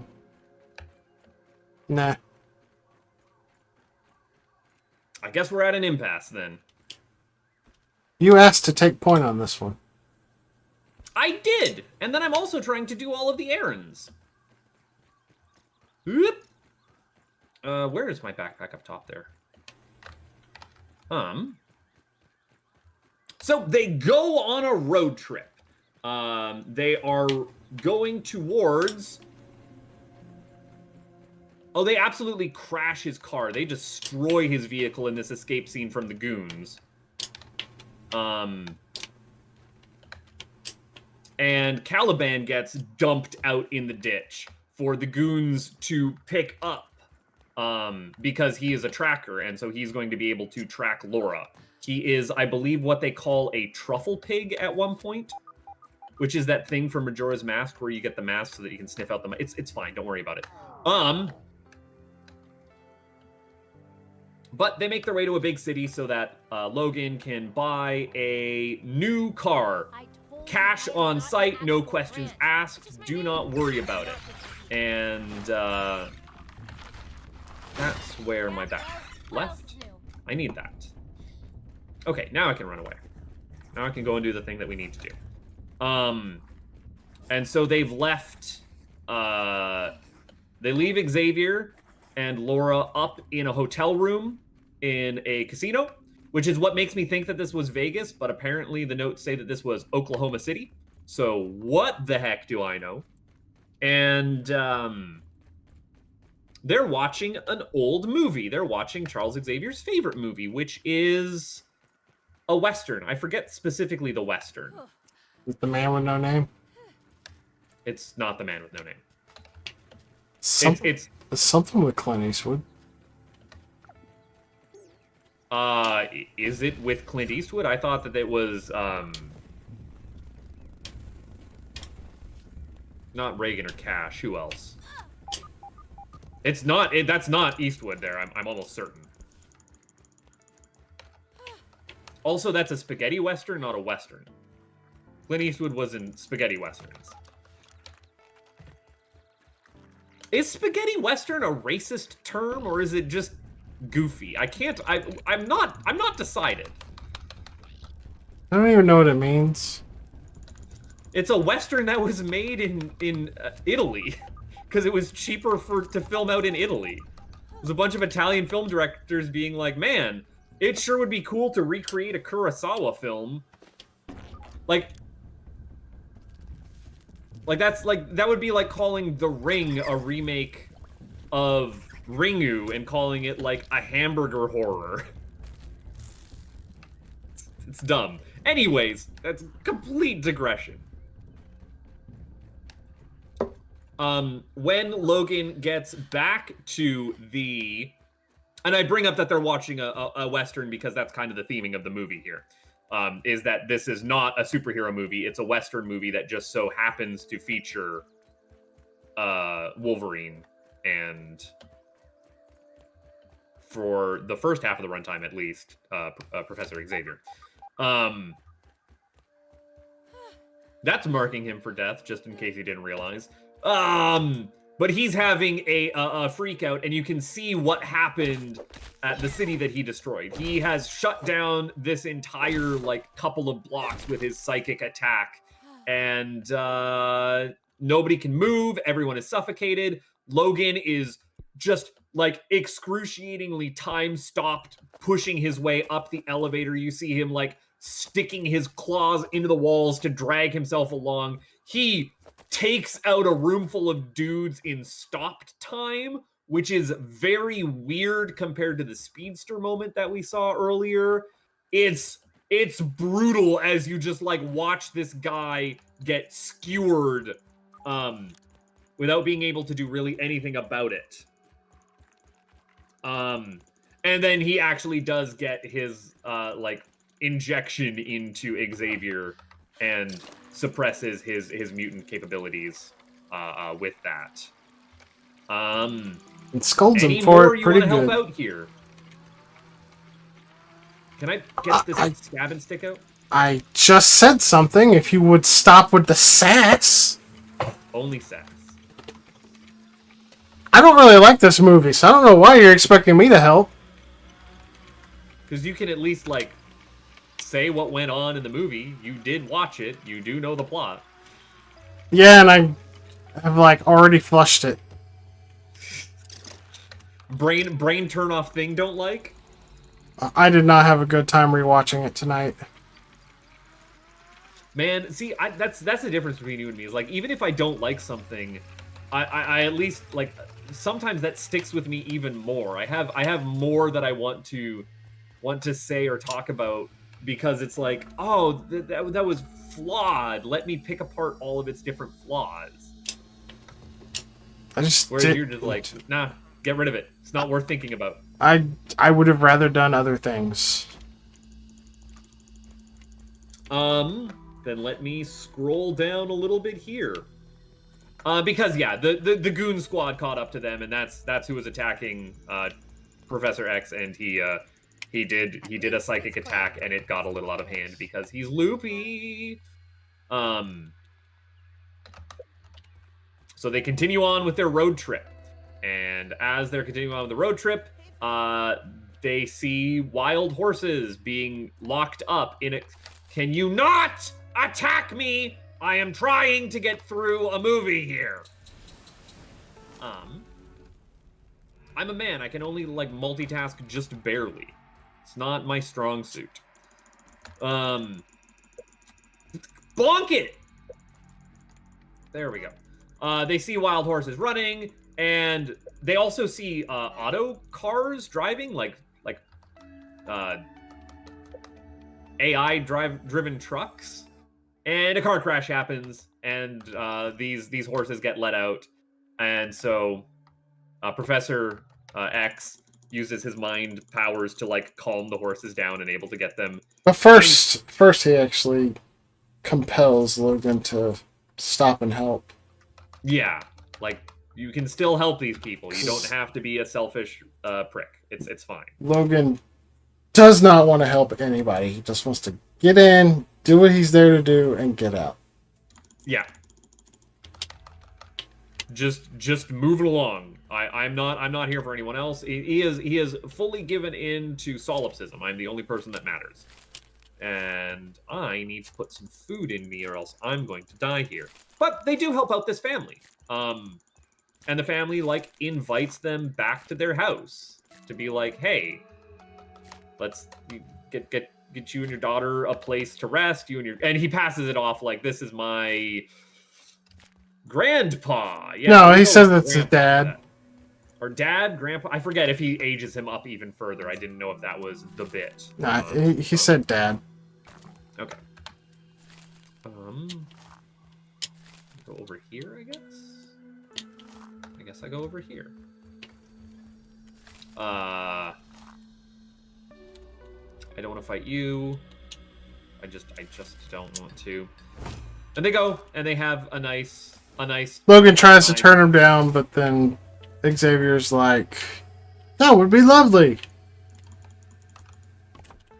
He's being the old man thing, you know, as you do. I'm having a minute here. But they get some normalcy. Wolverine's daughter gets to listen to a mixtape from the family's son. Can I not pick that up, please? That's raw aphid meat. God. Bless it. I wanted a live aphid. Stop it! The dad of the family's like, oh, they shut off our water again. It's some jerks who are like plaguing us. You need to go and chase off the.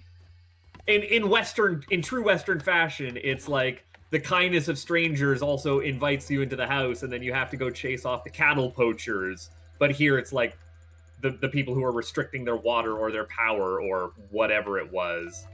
The bandits. You go and have a bandit scene. And we deal... Oh, that's the wrong button. We deal with the bandits. See, this is also why I can't really recap this, because I don't watch Westerns. I cannot make these comparisons you're making. It's fine. That's what I'm here for. I'm the movie guy.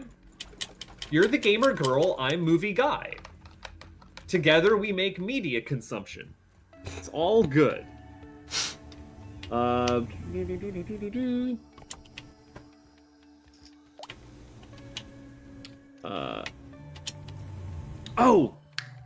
We missed a bit.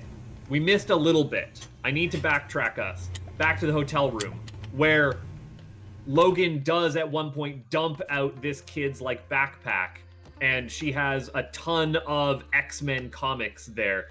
And she's like, these are the stories that I've... Or, non-verbally, is like, these are the stories I've heard about you, blah, blah, blah. And he's like, they didn't happen like that. Those are just, like, someone got the rights to the stories and just retold it. The X-Men comics are canon in this universe, and it's not how things went down. Logan is not a fan of his portrayal. It's all fake, made up, kid. It's not real. Them's just fairy tales. Anyways, Logan has been separated from his group so that Transingen can attack again with a new threat, which is the fact that they've cloned Wolverine. We see that there is a clone Wolverine. X-24. He's dangerous. Although we don't know it immediately. We just see him in the room with. No, we do see that there is. Ah! It's fine. It's fine. I'm losing it. It's fine. Please just let me hit the thing. I don't want to keep...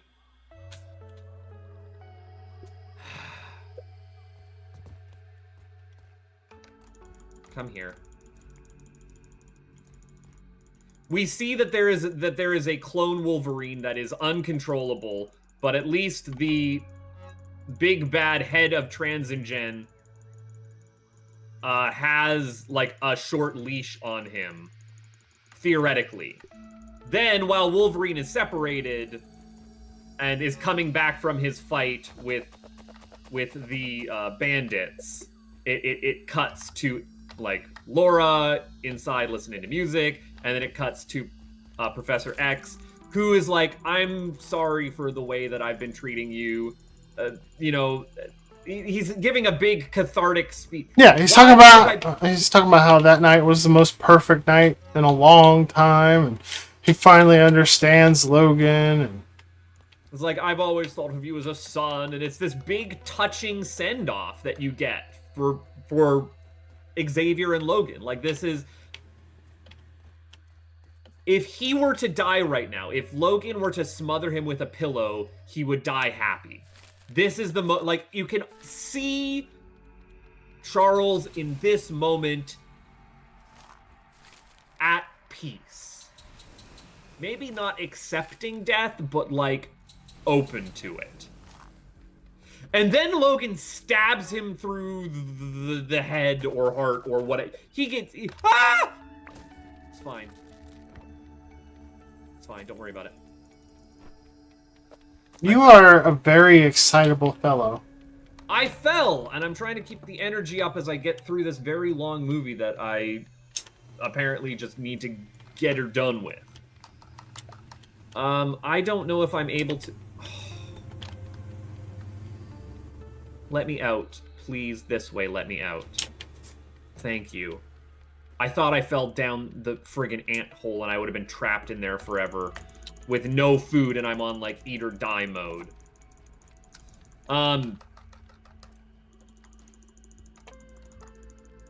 But yes, it is revealed that the Logan that Professor X was talking to was, in fact, the clone Logan, or Clogan, if you will.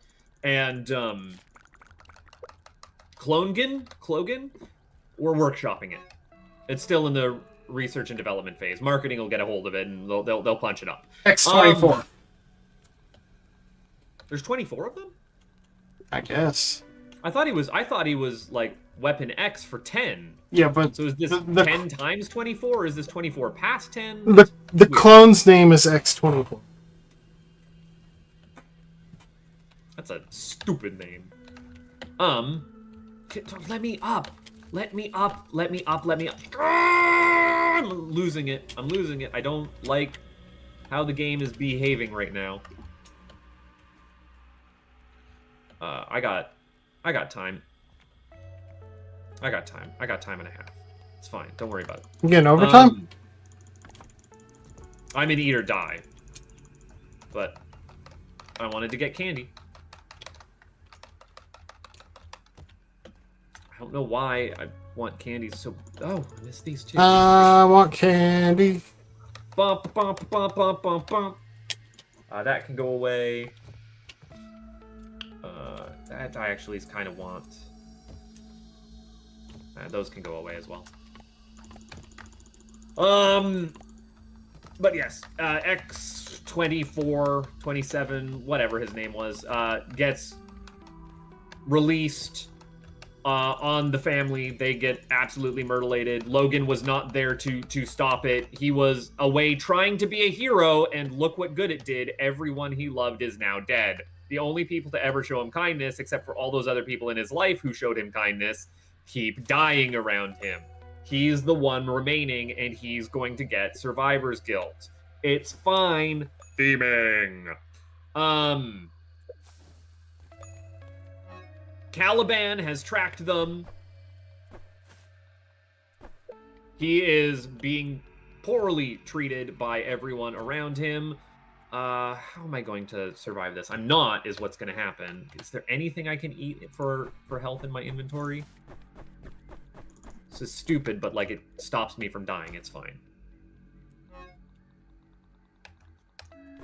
We did it the dumb way. And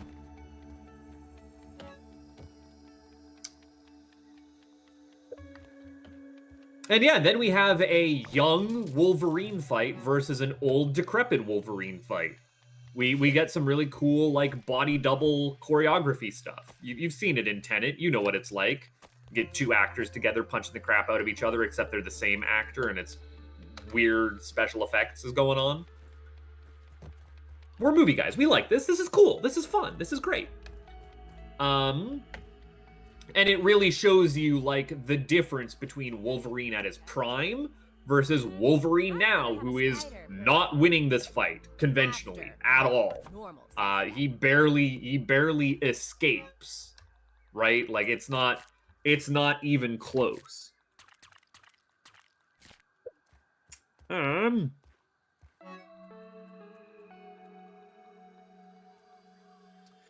Finally reached the peak. There we go. Yes. My notes. Mine oats.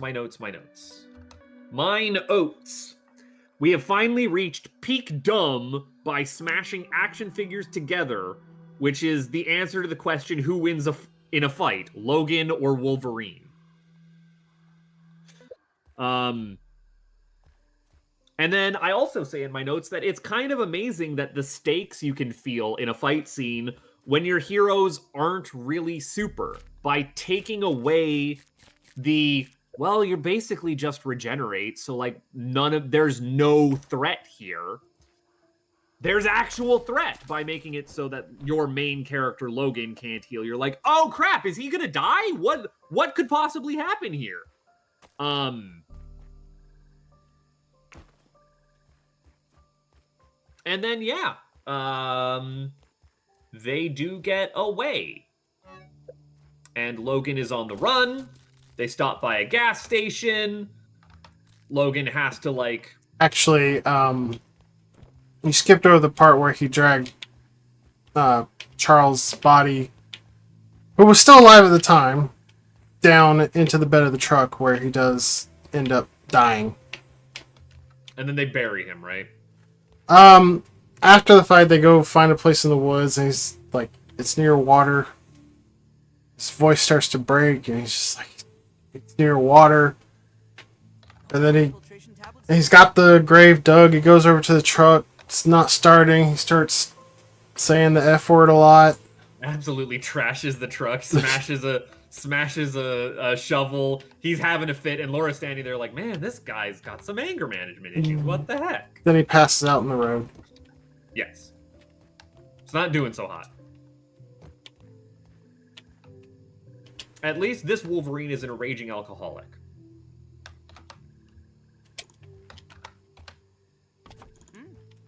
What are you talking about? There's only one Wolverine. I don't know what you're talking about. Well, there are two different timeline Wolverines. You know, it gets a little funky. Brittle quartzite and sturdy quartzite. Where are we keeping those? Upgrade materials. I'm looking for where that... It's not on the wall. It's not on the wall. Upgrade materials. There we go. Cool. We've also got more bug parts here to drop off. Is tough gunk also bug part considered? Yeah. Cool. Got it. I'm just stuffed here. But then they stop by the gas station. I want to say this is where Logan digs into Laura's backpack and finds that, like, Eden is a place from the comics that was mentioned. It's not even real. Who's attacking? Termites. Fight starting here. Where are they coming from? Where are they going?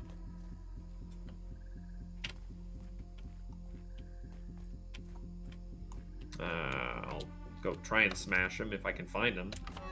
It says they're down here somewhere. Yeah, I hear them. Okay. I gotta deal with a wolf spider for 3 seconds. Yeah, here you are. Here you are, you nerdlingers.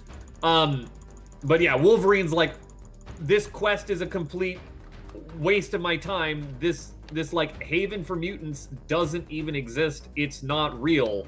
Meanwhile, Laura's in the convenience store shoplifting because she's not really been experienced on outside world. So she's just taking chips off the wall, popping open a can of Red Bull, grab some sunglasses, and the guy behind the counter tries to stop her, and then she just about goes full beast mode on him, and Wolverine's like, oh, we gotta go, sorry about my kid. I think that was way earlier in the movie.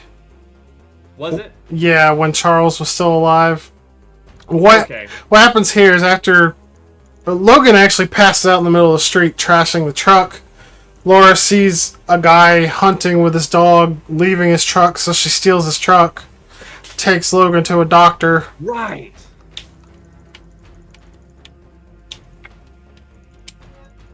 Go on.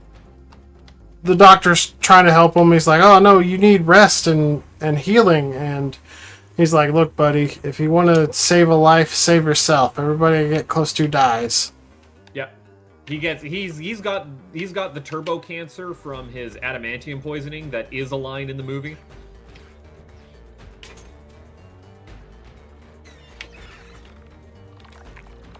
Are termites breaking this up? I was killing the termites that were coming from a different angle.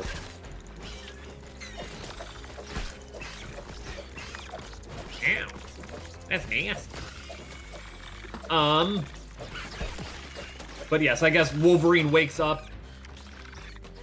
Wolverine starts swearing at her that, like, the quest that you're on, it's not even real, it's completely fruitless.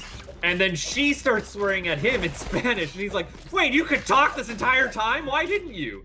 And she just lets him have it, like, you're a grumpy old man. Do they give you the subtitles for this? Or was this in my subtitles only? On Disney Plus, it was just screaming in Spanish or something like that.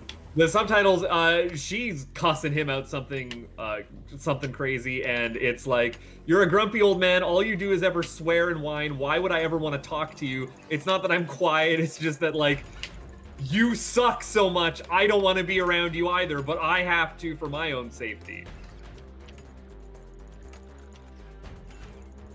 It's a pretty funny rant. It's good. Where are these guys from the back? Can y'all not?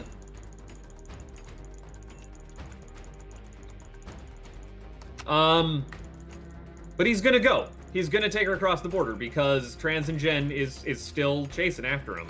So they keep driving. They head towards the location of Eden.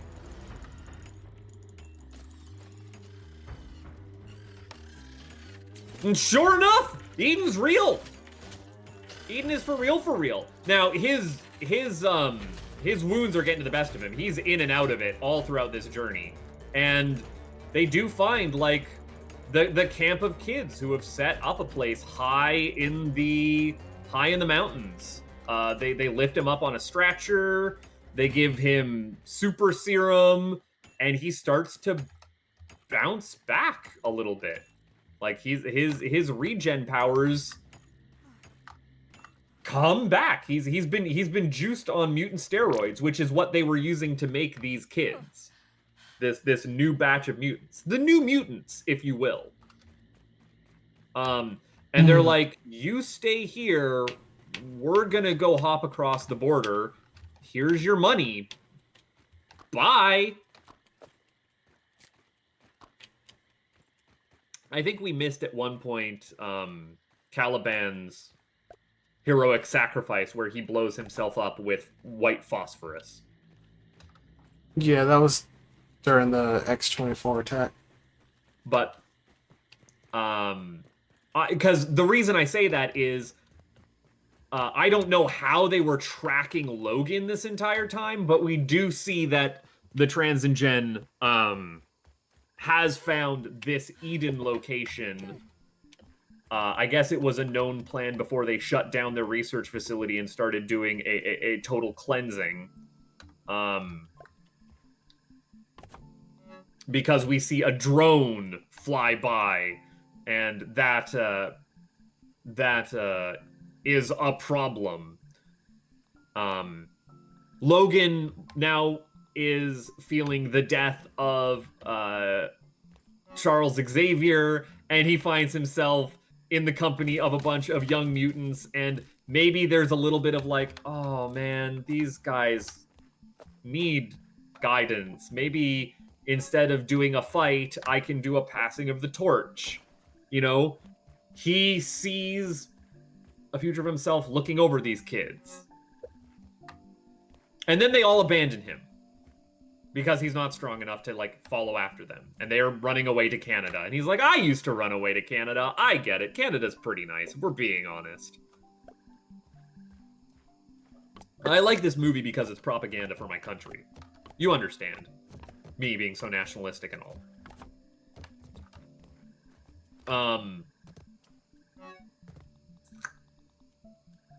But no, he does see that Trans and Gen is chasing after them from his mountain visage, or from his mountain vantage point. There, I can get it. I can get that out. And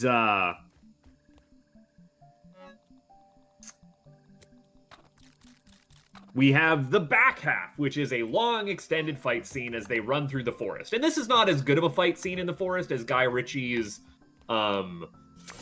Sherlock Holmes 2, A Game of Shadows, which has some incredible forest running escape sequences, but it's pretty passable. It gets the job done. We see for once the big bad of Transingen, who's kind of introduced or given motivation. This is like Stryker's son or grandson, I want to say. Stryker's grandson. Related to Stryker, nephew? I don't remember. But he has history with the Wolverine family. I don't know that the movie ever established any relation to Stryker. They do. I mean, it didn't. I just watched it. No, he absolutely calls it out to Wolverine at one point, being like, you knew my uncle or father or something like that. No. General Stryker. No. Yes, I have that in my notes. I don't know where you got it from. Well, I'm not reading this off of like a Wikipedia thing. I took these notes while I was watching the movie. I mean, didn't happen. Fair enough. You know what? I guess it's just not explicitly stated, so we can just ignore that bit of lore. Doesn't matter. Just flowery language. And it's not important. You know what? We don't need to have that explained. It doesn't add anything to the movie. It doesn't subtract anything from the movie. They have a fight scene. Winners do experimental drugs, it turns out. There's a weird part in this where you can hear the ADR where they dub in a line that's like, "You took all the medicine, it's wearing off," which just kind of speaks of an unnecessary lack of confidence of clarity for the visual storytelling and acting. And then, yeah, Wolverine goes full beast mode, roided out, tries to save as many of the mutant children as he can, but eventually ends up succumbing to his wounds as he fights off his younger clone self, and he gets pincushion. He gets rogued. You mean mystiqued? That's what I mean, mystiqued. He gets mystiqued. There's some sad harmonica music plays as he's like saying like, so this is what it feels to die, or whatever his line is. And Laura's there crying about... Laura, is that her name? Yes. Nice, I got it in my notes. Yes, that one I got. Laura cries about it, and then all the kids hold a funeral for dear Mr. Logan that they've known for all of 3 days. I guess they all read the Wolverine comic book, so they're like, no, I do feel a connection to this character. And this is the audience, like, catharsis moment, as at the end of the funeral, Laura walks back and turns the cross into an X symbol and then walks away in the background, and you hear, again, more sad harmonica music, and like it's really playing up that it's a Western. And she even says the famous line from the famous movie that they watched that I did not write down, that I forget.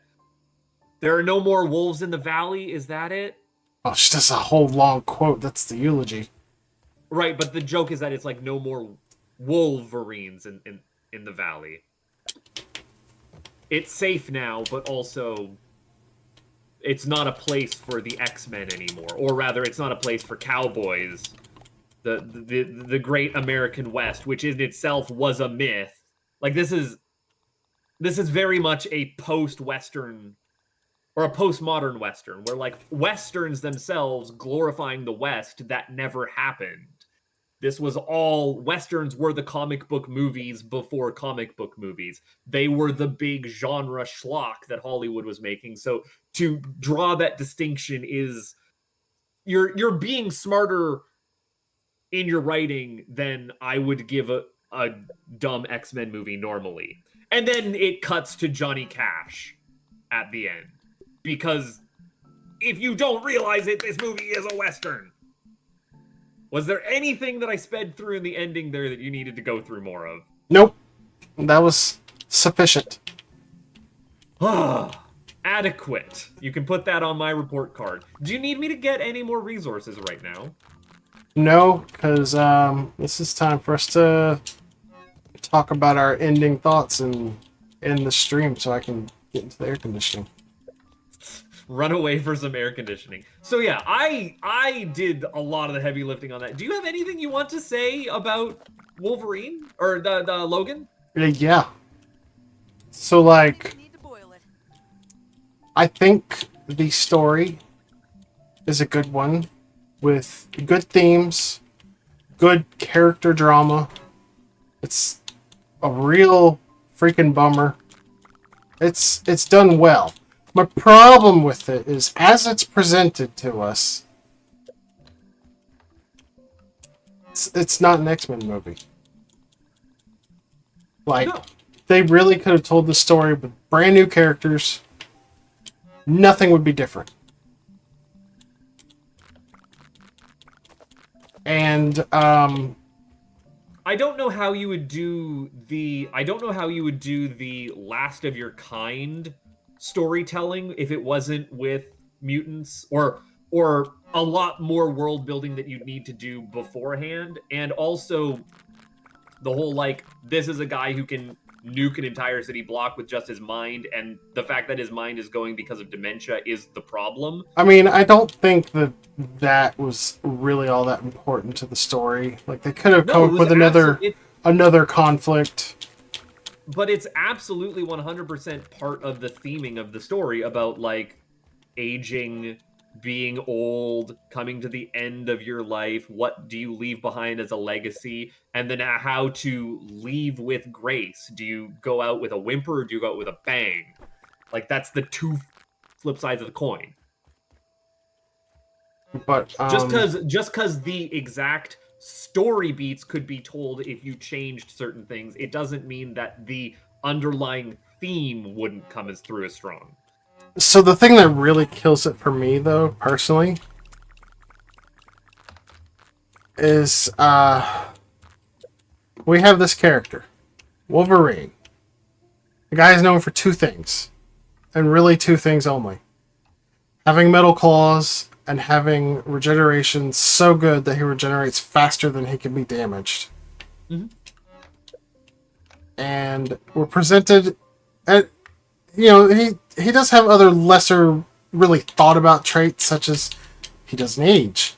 The guy is hundreds of years old. Still looks like he's like 25. But here we're presented this character. It's only like a decade since the last time we saw him.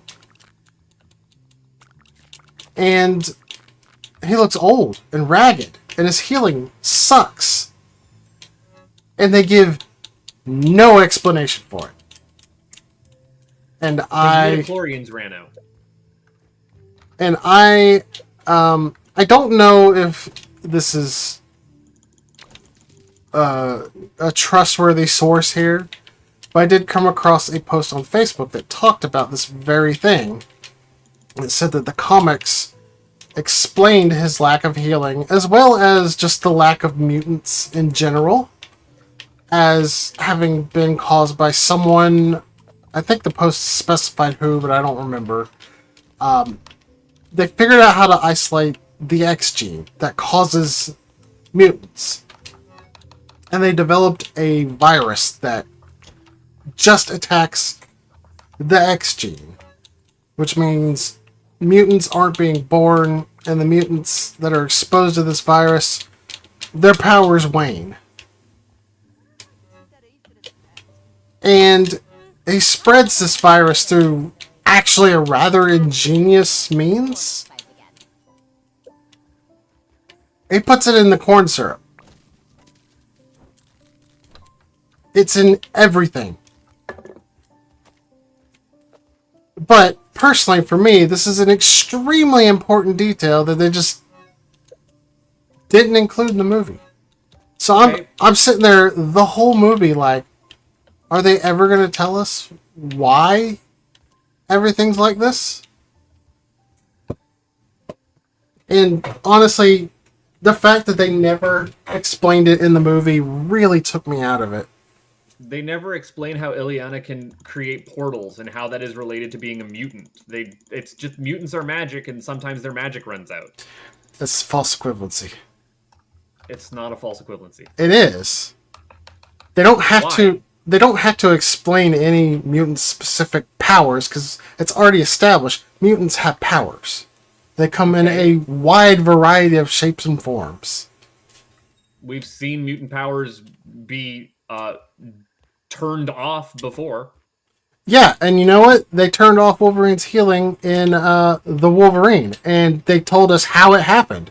And it was an explanation that worked. I was good with it. It was done with care. Mm-hmm.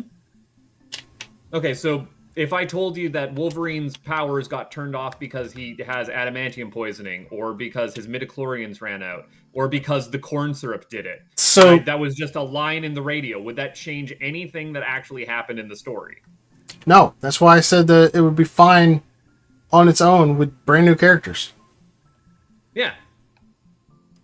But that's not the movie they made. They made a movie that was the Wolverine movie because that's how they were able to get funding for the movie. But they made it based off the comics and left out a key detail from the comics. I don't really care about an adaptation. I just care that the thing that I'm watching is good. Yeah, well, it's not good when they don't explain something so important. It's still good. You don't have to explain that. It does not add anything to the actual story that you're telling. It does. It's not believable.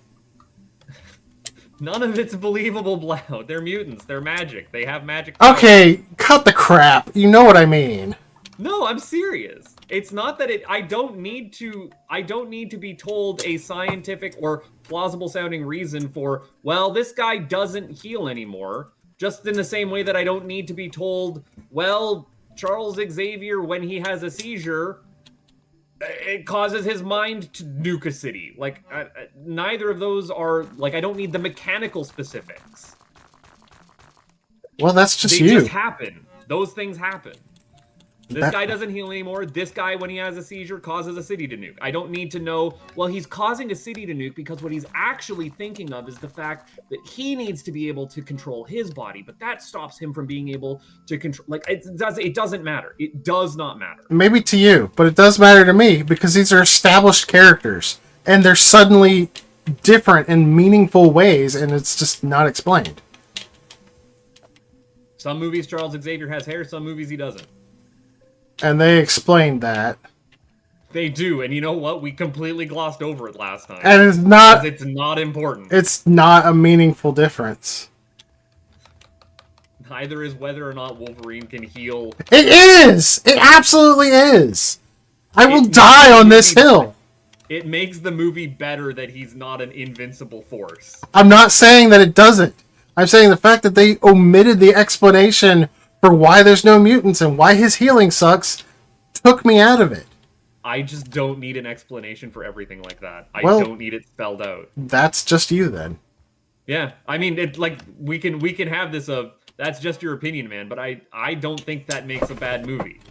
I think it does. I just don't get hung up on like the lore detail in that granular of a term. I mean, this is one thing that it matters to me.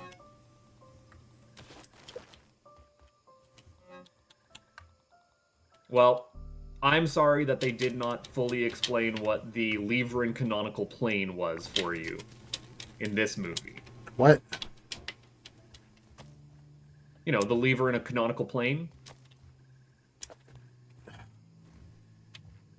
They just didn't explain that in this movie. They might explain it elsewhere. Is not a girl face still near you? No, they also can't hear me. They are not going to come and smack me on the back of the head. How did you know I was going to ask for that? Believe it or not, that is a common request for not a girl face. Girl face, your partner's being stupid again. Get over here.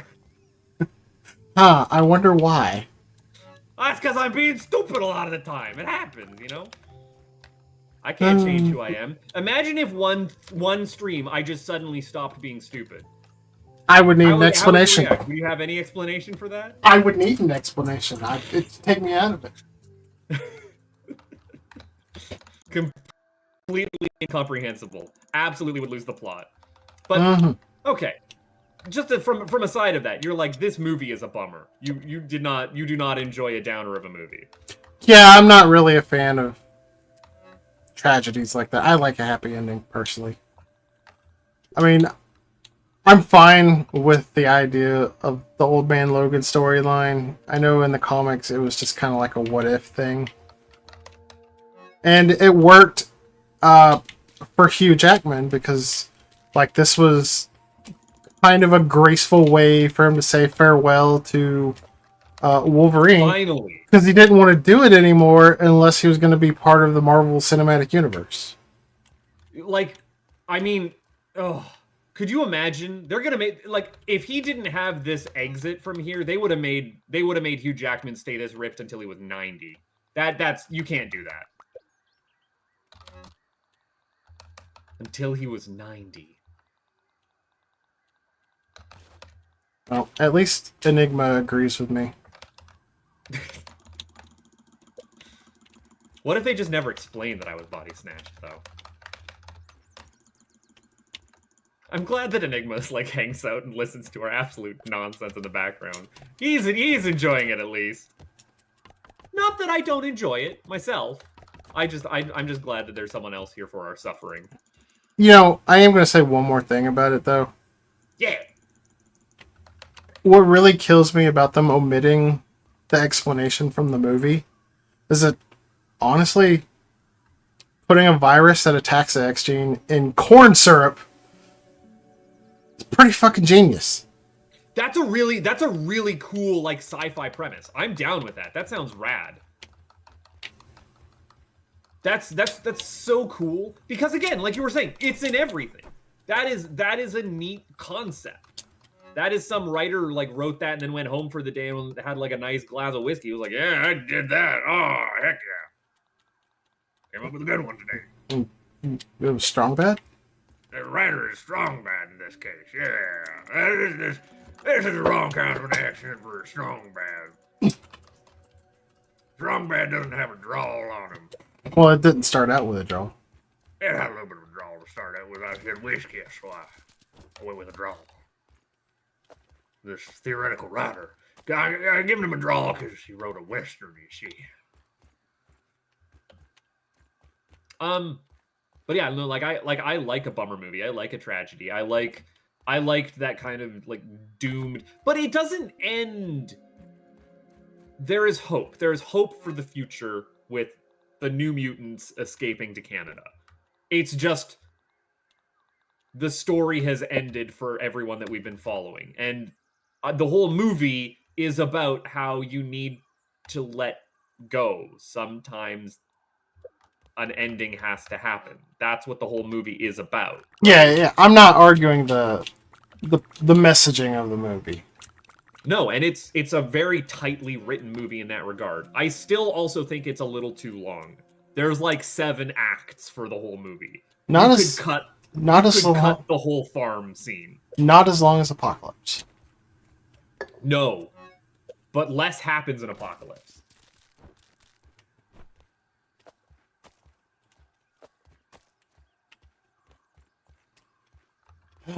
Yep. And that's the end of Wolverine. We'll never see him again. Never again. We have 3 great movies that we have nothing but good things to say about coming up. Hugh Jackman retired. Never playing Wolverine again. Hugh Jackman went on to play The Greatest Showman.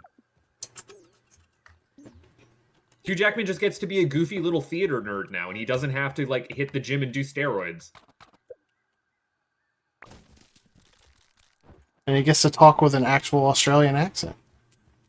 Oh, hi, mate. It's me, Hugh Jackman. He is so Aussie. It's great. I love him. I want him to be a goofy little theater nerd from now on. All right, so what do you think of our inventory shelf? I like our wall of inventory. I can at least see everything displayed now.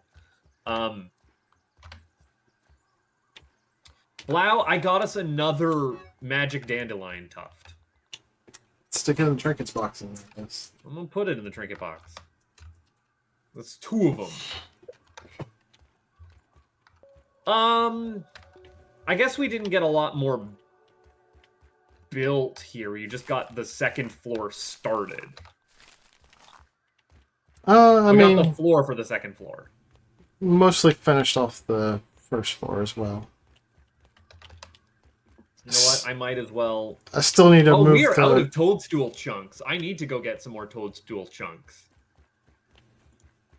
Yeah, we're also almost out of bricks. Yeah. No, we're not out of toadstool chunks. We've got like over 100. Oh, then the toadstool chunks don't reach the farthest grinder then. Yeah, we might have to move some of those things closer. Fair enough. But I had chests in the way, so.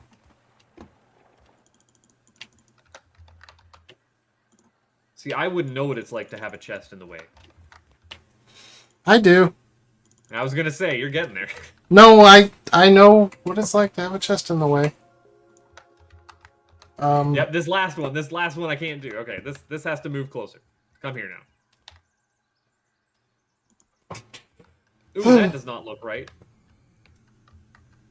Alright, that does it for the X-Men movies, thank God. We don't have any more X-Men movies. No, but now we have the movies that I really wanted to talk about this entire time. Do you want me to start crafting some lint rope? Or Sure. do you want lint left in... Is there any reason to have just plain old lint? Leave some in. How many? Like, maybe 10. Okay. But yeah, next time we will talk about the Deadpool trilogy. Full spoilers for Deadpool and Wolverine once we get there. I mean, we will go in order, so... But we'll... I need to rewatch Well- Deadpool 2. I have not seen it since it originally came out. You should perhaps watch a different version of it. Since Maybe you should watch The Princess Bride. You consider that? Nah. Can't be bothered? No. I might watch the Lego version of Deadpool 1.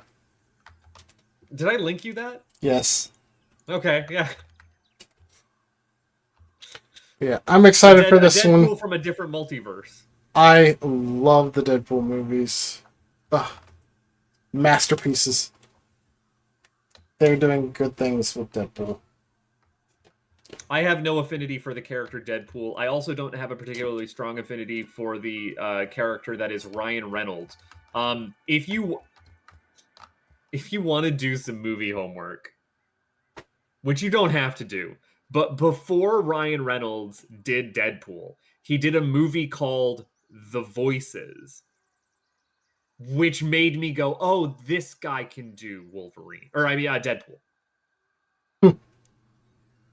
This guy understands how to do Deadpool, where he plays a character who has multiple different voices in his head that are personified by his, like, talking cat and fish or dog. I forget which. Yeah, Goes a little crazy. that is one thing about the Deadpool movies. Maybe they're building up to it, but they really haven't included the voices in his head. No, they haven't. But we'll talk about that next time. Yeah. I have a bunch of notes that I'm going to have to take this coming week, because I don't have any notes for any of the Deadpool movies, except Deadpool 3. I immediately got out of the theater and then just wrote a friggin' essay. I hope to find a pirate version of it to rewatch it. Because I already watched it in the theater. I'm not going back. I might go to the theater and rewatch it. I would if I could afford it, but economy kind of sucks right now. And I got more important things to pay for. Well, I'm going to chill in my favorite chair. Yeah, let me get out of this warehouse. Is that a guy who turns into a house every full moon? Yes. Goodbye, everyone. Goodbye! Smash that like button. Subscribe to me! I got cut off.